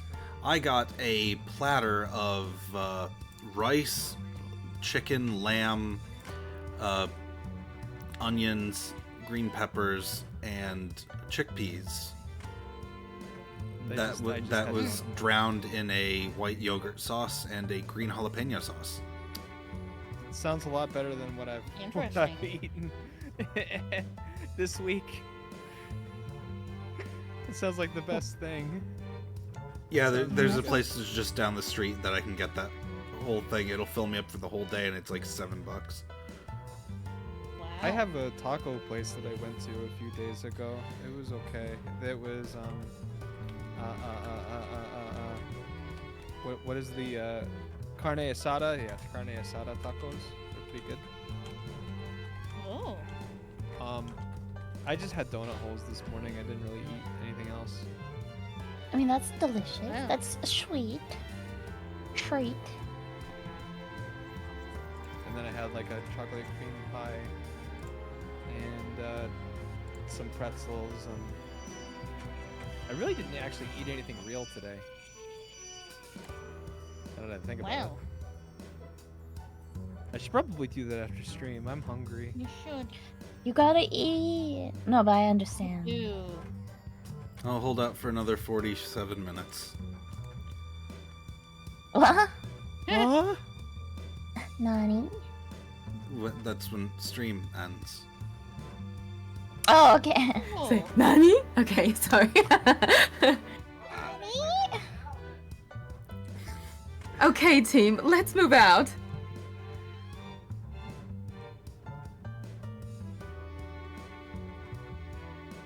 Yeah, sorry, like everybody just like Gabriel came in here and was like messing with me, and then then my dad called and I was like, oh my god. This too is juice. Yes. I want some juice. She exclaims, declaring the meeting finished.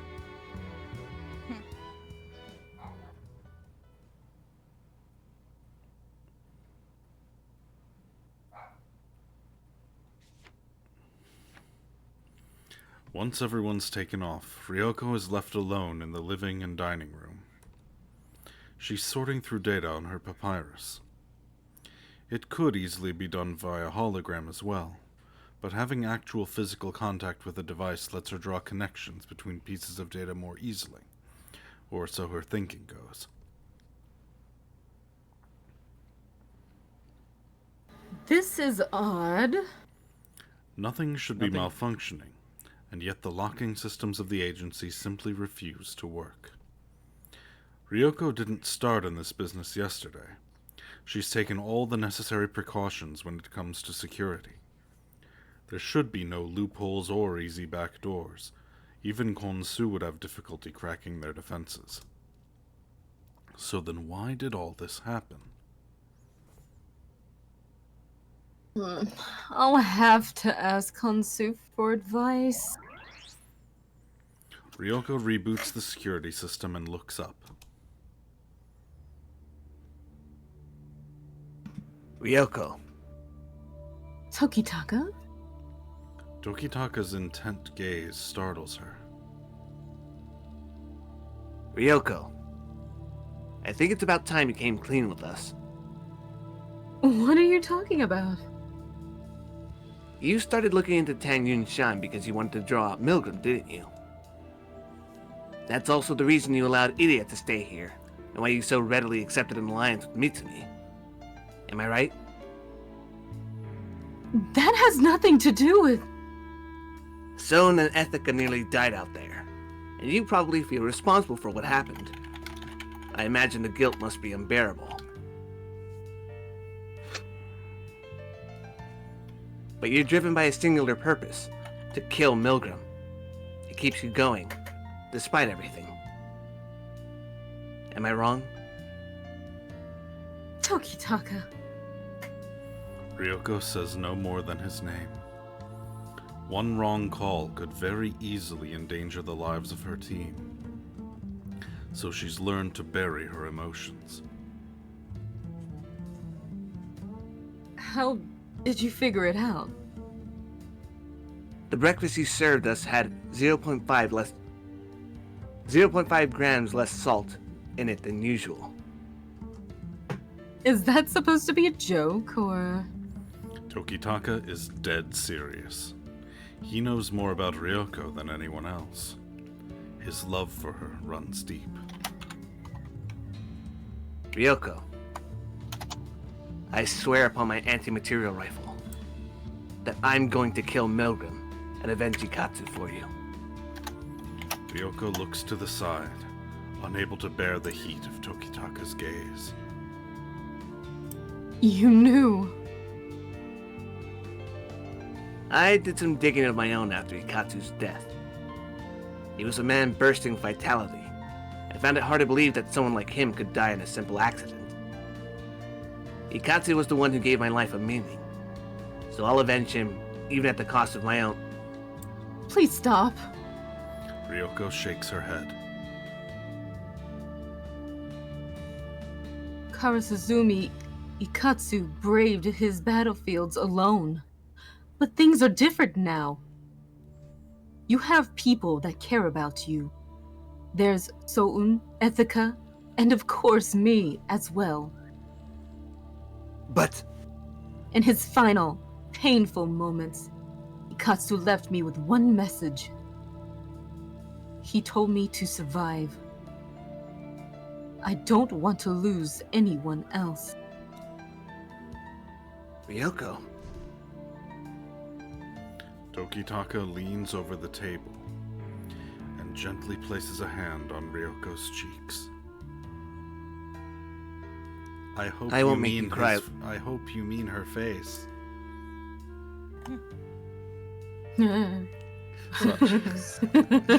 Sorry, it's a fairly unparents joke that still gets me every once in a while. I won't make you cry like he did. Tokitaka. Ryoko and Tokitaka gaze into each other's eyes. The distance between them grows shorter and shorter.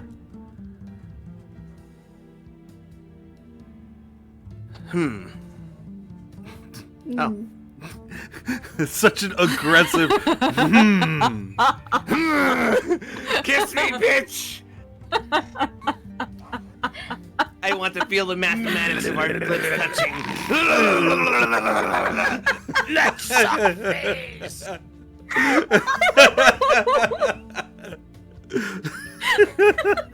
Hey girl, Come give me a wanna kiss on swap my mouth. spit? I'm feeling mathematical. Yeah, I do.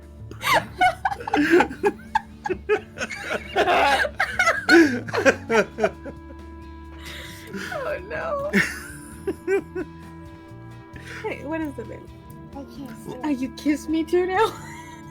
Luckily, we had a serious reading of this before, judging by the green text. Because green text just means we've read it before. Took.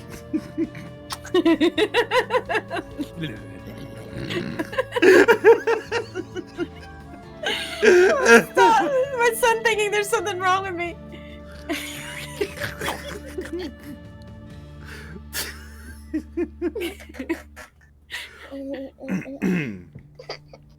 Tokitaka kisses Ryoko on the lips, as if to demonstrate his conviction.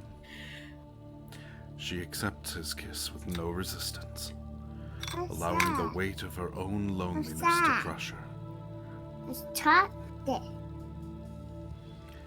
Her long eyelashes glimmer faintly with tears. Ryoko quickly pulls her lips away from his. Tokitaka, this isn't the time. Ah, another child has joined. Hello, Shonen. Hello.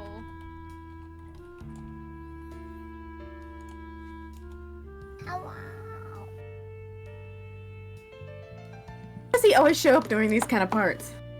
It's his I'm superpower. sorry. But it's okay. Trust me. Oh, ruined dramatic tension. Eva, you take Tokitaka. Let's go! Hell yeah. Okay. Hell yeah. Momo, you take Ryoko. Hell yeah. Hold on. I'm supposed to be like kind of seductive in this scene? Kinda? Or Do it. I mean, he greatly I'm sorry. he's being gentle and he cares deeply for Ryoko. It's not necessarily seductive. Okay. Hey, baby! No, I'm just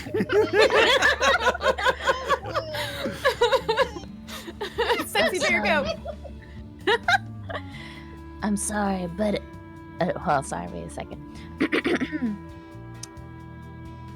I'm sorry, but it's okay. Trust me.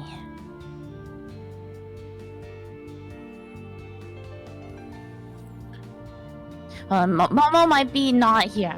Momo might be BRB right now. Okay, if Momo's not here, then I'm gonna have to give Ryoko to... Oh, wait, no, Momo she's just came back. She's back. Momo just came back.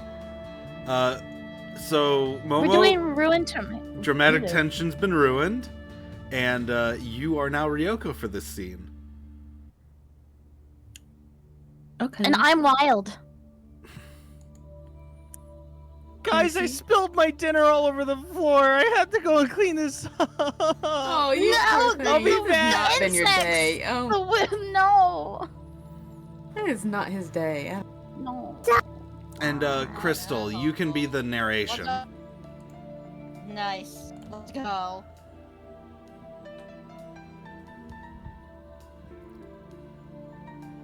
Mama, these are your lines now. Can I see a bit of the backlog so I see what happened? Because I... Ah, okay, it's that part. What's okay about this?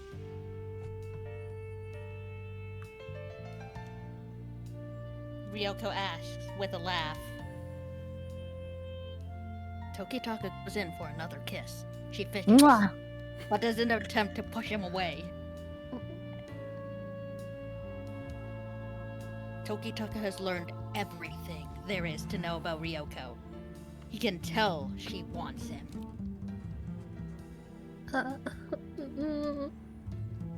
Ryoko heaves a pleasured moan as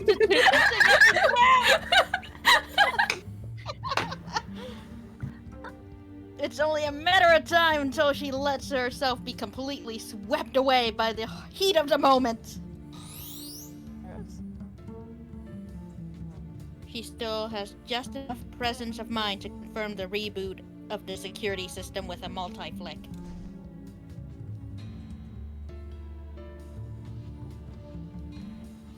But once that's done, she gives in. No longer is she the head of the agency.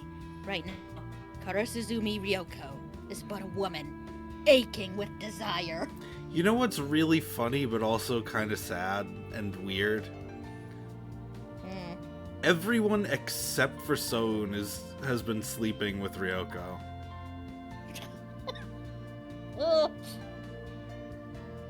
I mean, and Iria, but Iria's new to this place, so of course she hasn't been.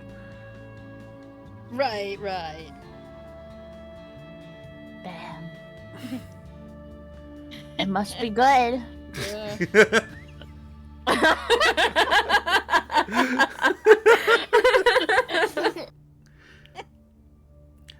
For our new viewers, I feel I need to preface this whole thing with, we are playing an R15 patch of Tokyo Necro, which means that it has more content than the default Steam version, but all the scenes that would actually get me banned from Twitch are cut out. It skirts that line for sure, and it gets close to those scenes. So there's no ambiguity as to what's happening, but we don't see any of the stuff that happens. It cuts right before all of that. Even so, when it does get a little too close for comfort, we do skip anyway. That's happened a couple of times. We keep it clean-ish. Try our best. We try our best. Yeah, we do pretty well. Yeah, the R15 patch is the only reason I'm able to stream this at all. Yep. Alright, continue. Anyways.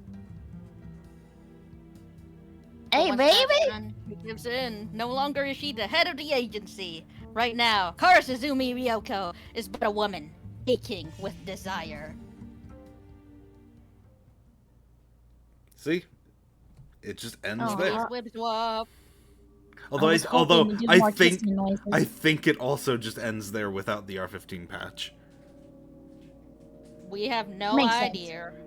I do, because Okay. my first playthrough of the route was before the R15 patch, because I was just playing it by myself. Fair enough. Alright, the scene is over, so dramatic tension is no longer ruined. Oh. Unfortunately, Miki That was short. rolled that real late. And we only get one of those a stream. It is not death that mankind needs to conquer, but life. So goes the mantra of the Grave Crusade, advocated by Milgram and followed religiously by the suicide wannabes. Among the suicide wannabes exists an elite organization of necromancers, whose members carry out acts of terrorism under Milgram's direct command. They call themselves the Laboratory, and Pavlov is one of the select few belonging to their ranks. He serves Milgram as his trusted right-hand man, a loyal hound that does his master's bidding. He knows his place, his limits, and how he may be useful. His life is spent in service of the cause, a cause he would certainly not resent dying for. Or, to be more precise, a cause that he wishes with all of his heart to die for. As such, he thinks nothing of being ordered to infiltrate enemy territory, despite the rather obvious dangers involved. Pavlov looks up at the window above him. I believe Wild was Pavlov before, but if you would like me to take him, I'm not opposed. Sure, go for it. Could their security system be down? Surely not. It hasn't even been a few days since the members of the Karasuzumi Living Dead Stalker Agency faced off against Milgram. Rationally thinking, one would expect them to be doubly cautious at a time like this. Pavlov wonders whether to interpret this situation as a fortuitous opportunity, or a carefully laid trap simply waiting to be sprung. Okay, so wait. So Milgram's people aren't the ones who disabled their security. Is their security just fucking on the fritz? What? I don't think we actually know what's going on with it. Possibly?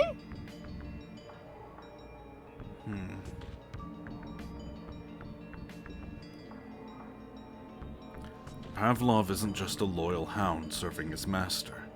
He's also a seasoned warrior in his own right. Hesitation leads to delays in judgment, which can prove fatal.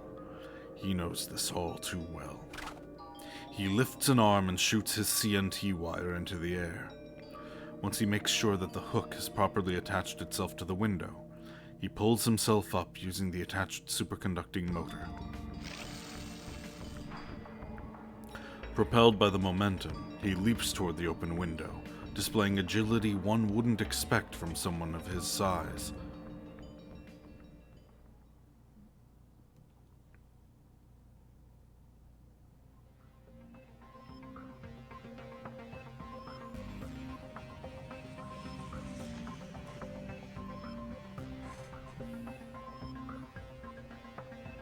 The Military Police HQ.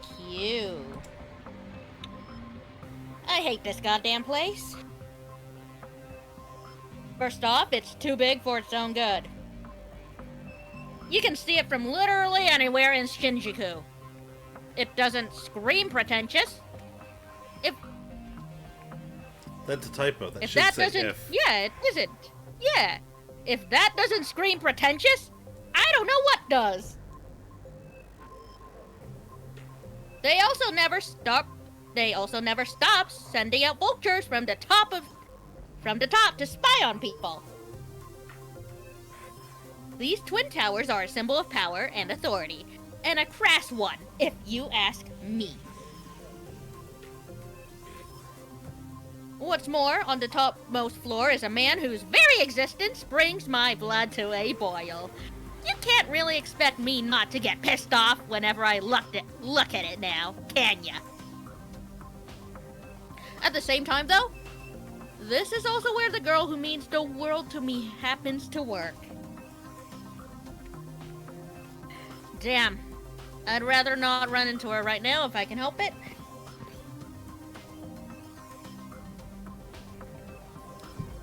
Identification, please. Sorry, I don't have my voice mod up because I've forgotten. It's okay.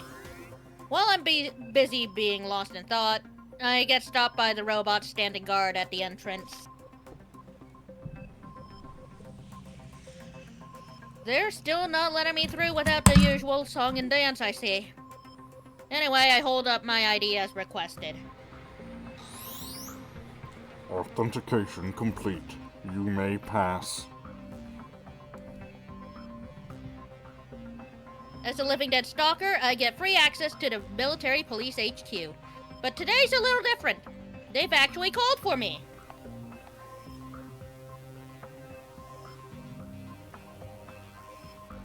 I get these strange chills whenever I come here. Never know where I might run into my old man.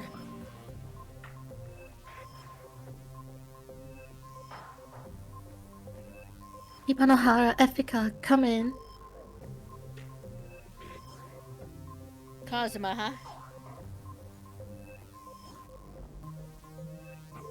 Then again, I recall her saying that she's kind of an assistant to Dad these days. Makes sense then. Anyway, let's get this thing over with.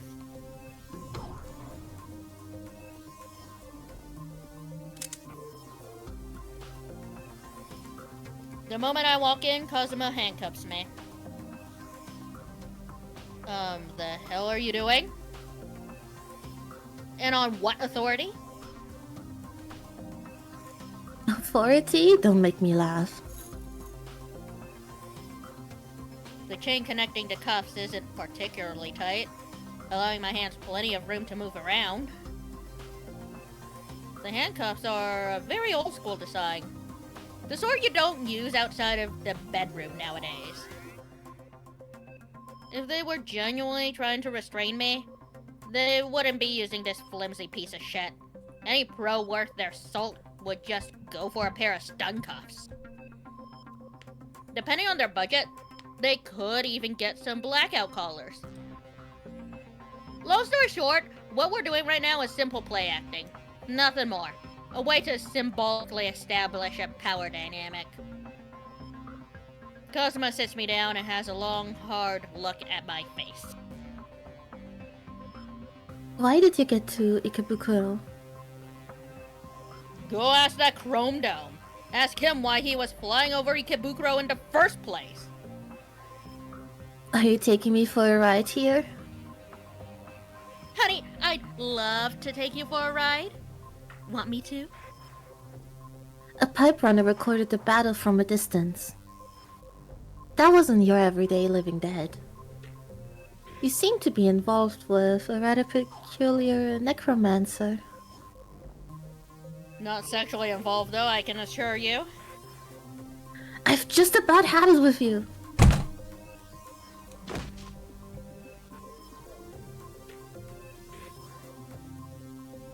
Kazuma pins my head to the table. There's not much I can do to resist with my hands cuffed. I know you weren't at the Ikebukuro CPC by pure chance. It's all tied to that girl you found at the brothel, isn't it? Stop screwing around and start talking already!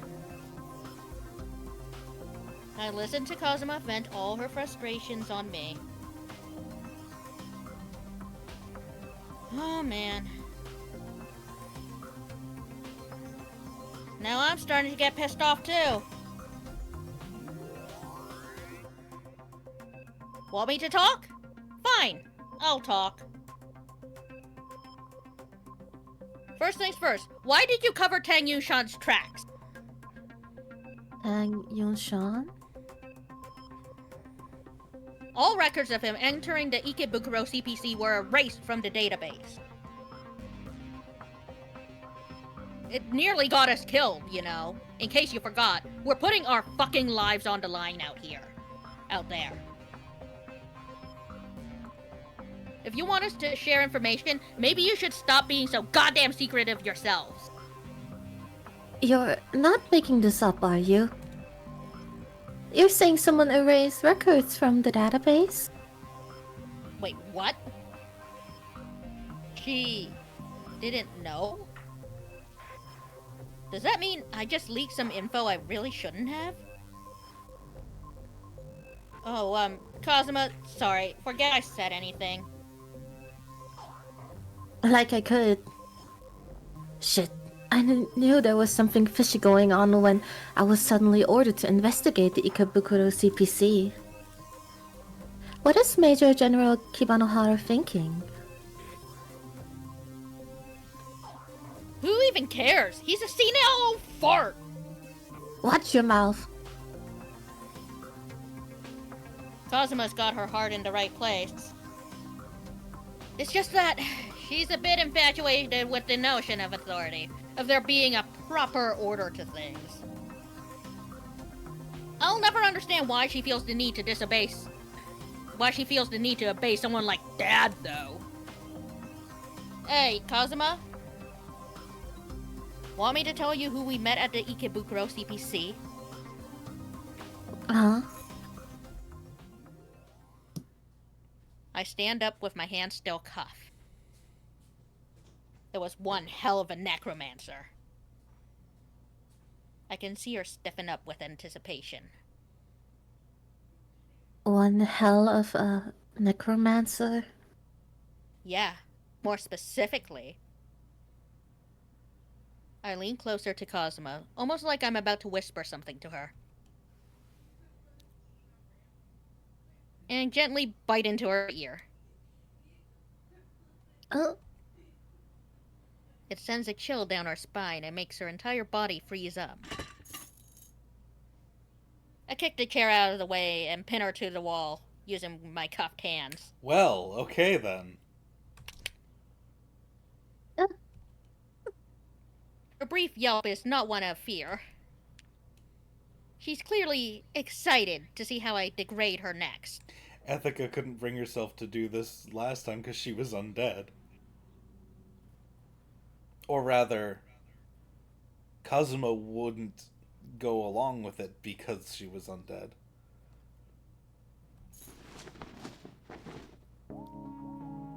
Oh! Yeah.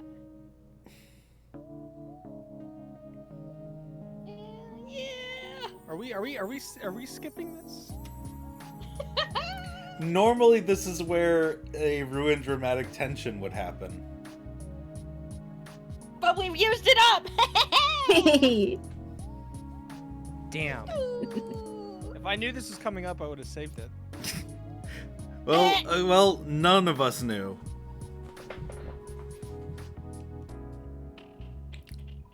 Well, I'm hitting the button anyway. Hit a ruined dramatic tension. Wait, does it actually still work? Oh, right. I don't think I ever. You can do it, Naho. You can press the button.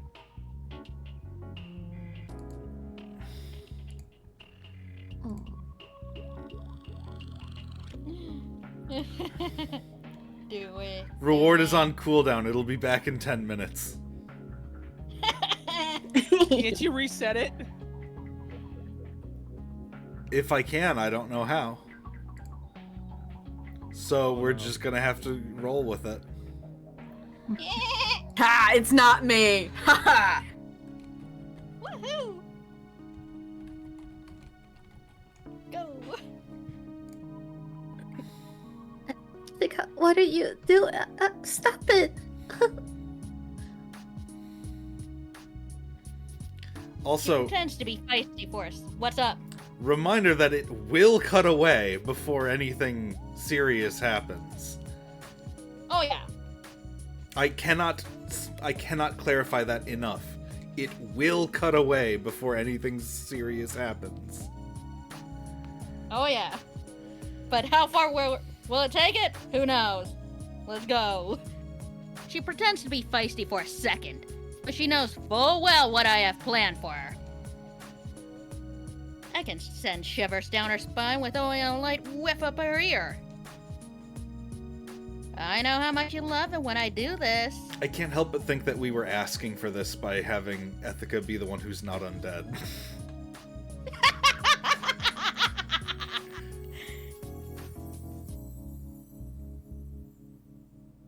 No, I'm...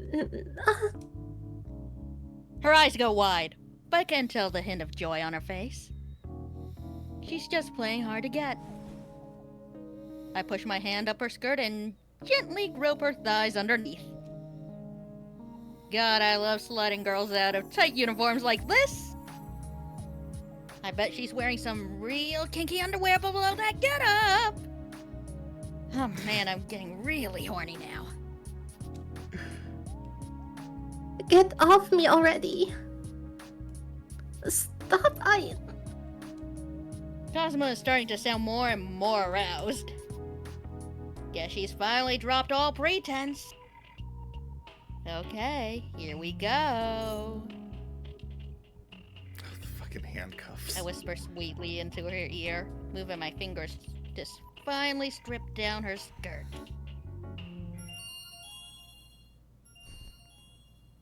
Uh-oh.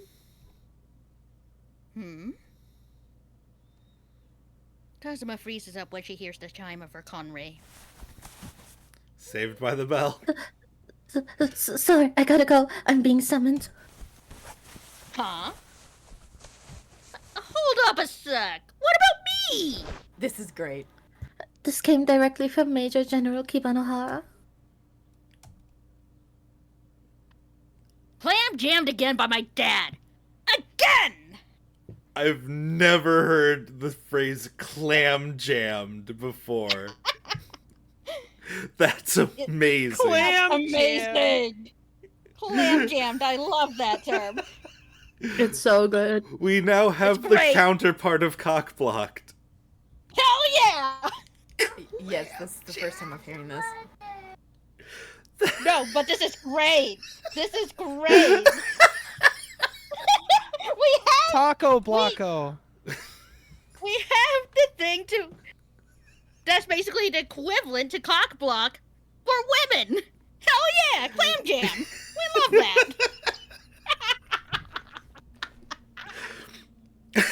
Poor Ethica. I got clam jammed. By her dad. Clam jam. Yes. We're totally adding this to the dictionary. So real. Oh, God.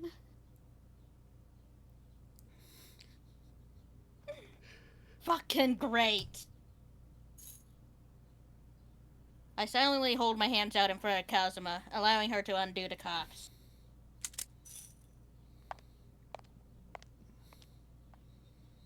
Once that's over, I immediately turn around to leave. I mean, she did say we were done and everything. I'd like to collect the bounty for defeating old Baldy. Listen, Ethica. What is it this time? Look, I'll do what I can to help, so please. Try to keep Major Aso out of this, okay? Sure, gotcha. She could probably tell it was Kiriri who supplied me with that piece of info. The two of them go way back after all. As co-workers of the same age, they make sure to have each other's backs. It kind of makes me a little jealous, to be honest.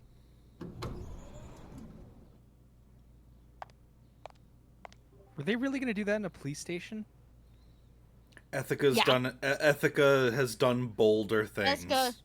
Yeah, Ethica is just that kind of woman. She would. And will. And what if she, you know, clam jammed? Exactly. If that didn't happen. Exactly.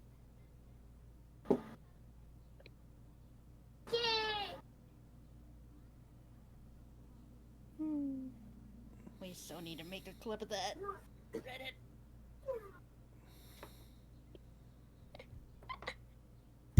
Anyway, time to head back to the agency and...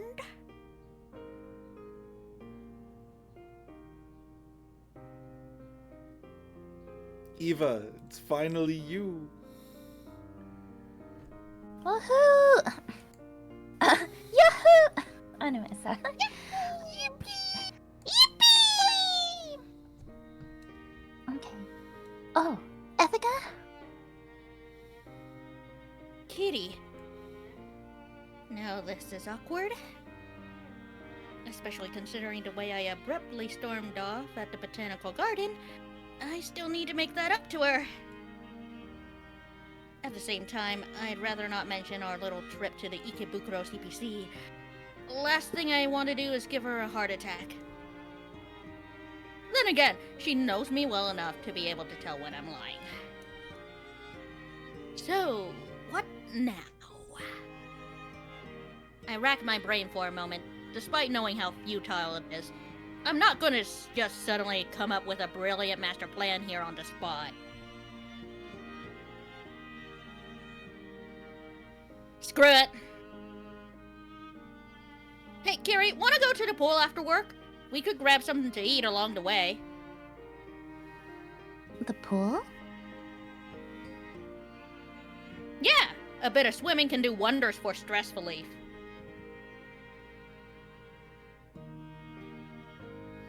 I call this one Operation Take the Initiative before she starts suspecting something is up. A poolside date. It'd be perfect for patching things up. Plus, I get to see Kiri in a swimsuit. 2 birds, 1 stone, as they say. Yeah, this should go swimmingly. I'm not sure I'll have the time. I'm actually pulling a night shift today. Ooh, sorry, excuse me. I'm actually pulling a night shift today. We're doing maintenance on pipe runners. Pipe runner maintenance? Yeah, we've had our fair share of problems as of late. I was planning to stop at the house first, though. Then how about we go right now? Huh? I don't really mind, but what about you? No problems whatsoever. My schedule's clear for the rest of the day.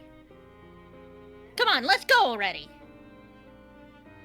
Can't you hear those juicy tropical drinks calling for us all the way from the pool? I sure can.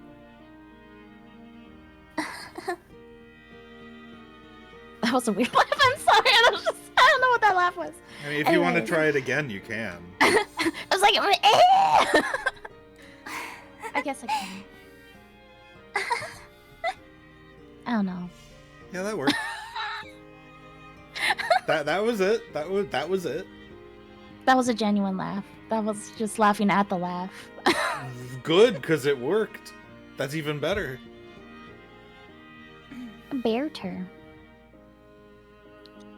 I'm like an open book to you, aren't I? Absolutely. I know Kiri better than anyone. Better than myself, even. You know, Naho, do you mind if we, like, hear one of her voice lines? Because I can't remember Kiri's? how I normally did. Yeah. やっぱりエチカちゃんは私の弱みを知ってるね。Okay, You've been no, doing no. it. Okay. Like, you've been doing it no differently than you normally do. I always forget because it's been so long. It's been 3 weeks. I know!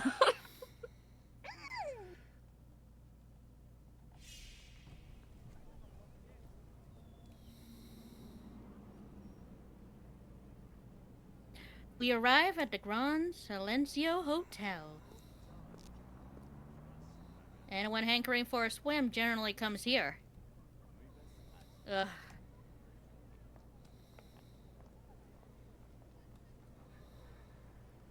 Oh, what's wrong, Ethica? Oh, nothing. I'm fine. I play it off, but I can't help being reminded of my encounter with Olga.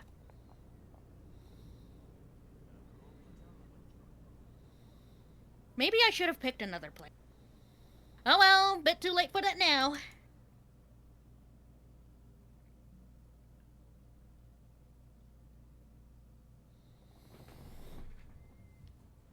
What is it with me today?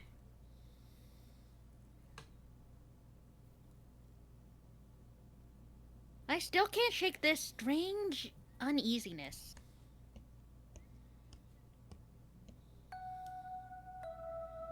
Yahoo! Woohoo! Nice bathing suit. Cute! Very cute. Wow, look at all the pool compartments. They're so pretty. Oh, babe, here comes the local beauty!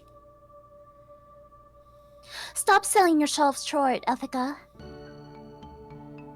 All my worries melt away in an instant. I'm a simple girl. Kiri in a swimsuit is all I need.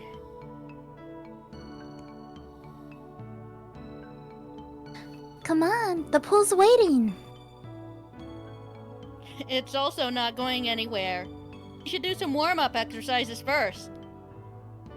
Aww. Kiriri relents, albeit reluctantly. She may be prim, proper, and professional at work, but she's always like this when we're alone. We start doing some simple warm-up routines. Is this your first time coming here? Yeah. For training, I've always just used the gym out that we have at HQ. Looks like I'll be able to swim to my heart's content here. We both bend forward while facing each other. Kiriri's snow white swimsuit blends in perfectly with the clean, well-maintained surroundings. She may not sport the voluptuous proportions of someone like Ryoko or Olga, but she does regularly train her body as part of her job, giving her a very nice figure. She's got the perfect balance of muscle and fat, the kind that makes a girl like me all hot and bothered. Not even her training can hide the inherently feminine curves of her butt and thighs. Very nice. Very nice indeed. What's up? You know, I haven't seen you in a swimsuit since... elementary school, I think? Oh! That's so? Tell you what, we should swim together like we used to back then. Together?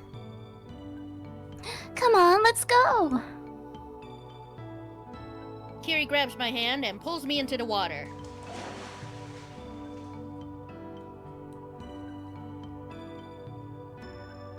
This feels so nice. It sure does.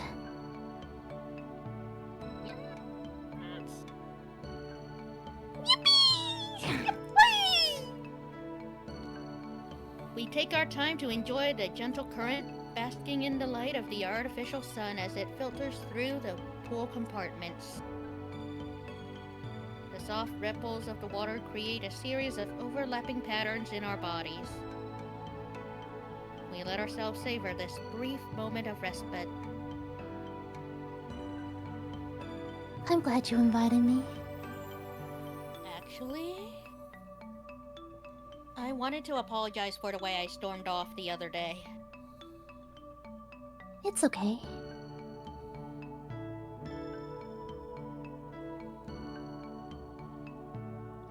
I can feel Kiriri's breathing through the tiny waves her body produces as she inhales and exhales.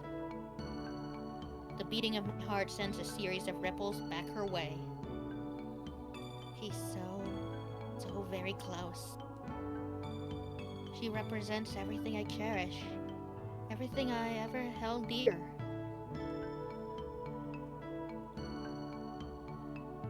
I love... I love being here with you like this. I've almost forgotten what it feels like. I know. I feel the same way. I think back to what happened yesterday at the Ikebukuro CPC. I did go for a swim, per se, although it wasn't quite as nice as this pool. We risked our lives fighting Milgram and his goons. One wrong move and I could have died. I guess don't want to have any regrets. So, listen, Kiri? Yeah? The words that end up leaving my lips are soaked in regret. Don't push yourself too hard. That goes for you too. Deep down, I know I want more. I want to feel her even closer. God, I'm such a coward. And that, my friends, is where we are going to call it for today. Woohoo! Wahoo! Something that, like, is not leaving my head when it comes to Ethica and how she talks about and to Kiriri is a song by... let's see here.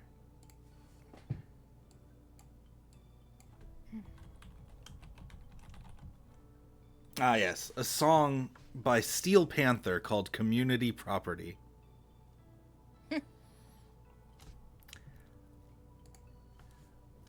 I would give you the stars in the sky, but they're too far away. If you were a hooker, you'd know I'd be happy to pay. If suddenly you were a guy, I'd be suddenly gay. 'Cause my heart belongs to you. My love is pure and true. My heart belongs to you. But my cock is community property. What the heck? I've never heard that song. Never heard it before. But that's just Ethica, isn't it? Yeah. Wait, is that from It is. Dodechi? What? No, it's Community Property by Steel Panther. Community property, Steel Panther. Oh, okay.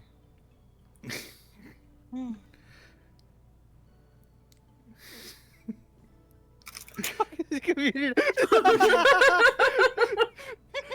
Oh, I just looked at the lyrics.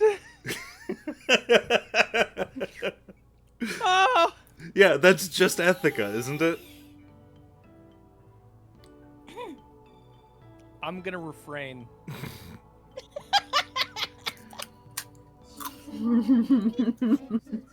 I can't believe that's actually a song.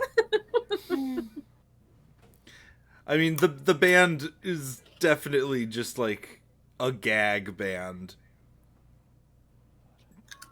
But Yeah, it's yeah. Fair. Kind of like Bloodhound Gang. Right. I'm so happy that everyone got to join in for this. Oh, God, yeah, that was fun. Alright, I, for the sake of uploads to the YouTube, am going to do this.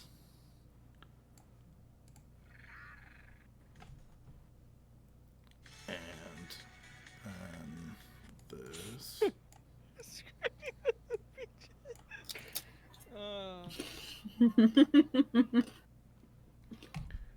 There we go. I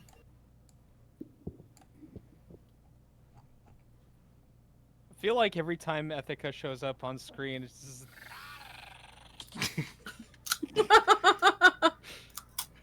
I mean, you're not wrong. You're not wrong.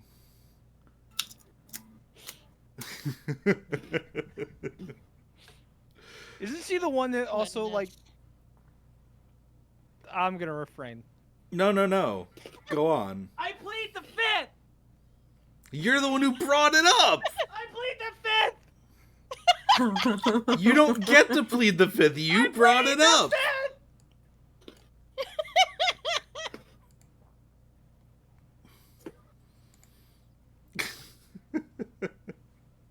Alright, well... I'm not gonna incriminate myself any further, Naho! I won't let you do it again! I already dropped my meal today! I don't need this day to be worse than the strike of 23! Oh no. Oh no. Goodness. You poor thing. Alright, well... It was all over the floor, man! I was going down the stairs and it fell down the stairs and it was on all over the stairwell and it was terrible. It took me like 10 minutes, 10, 15 minutes to get it all cleaned up. That was yeah. Sending virtual hug. Yeah. Mm-hmm. And I have to go to bed now too. I have to go back to work tonight. Mm. I've been off for a whole week. Adulting sucks. Adulting does suck. It does. Yeah. But you have a good night's sleep. Good day, night sleep. Yeah. Mm-hmm. Alright, we're gonna go and raid out to Punderful, who is playing Elden Ring. Oh, fun. Elden Ring. Ooh. Yes, Wow. Elden Ring. She's Cast she's ye playing it with a tarnished. poppin' music controller. Oh, wow. Oh, Guided by the flame of ambition. That's real gamer. That's real pog. really? Alright, we should hopefully be continuing all of this next week. And you'll be able to catch me and possibly Eva tomorrow at Kyo's Super Robot Wars stream as well. Oh! Looking forward to it. Alright, until then, may your stories grow ever more interesting. Farewell, everybody. Goodbye. Bye bye. Take care. Bye bye. Peace.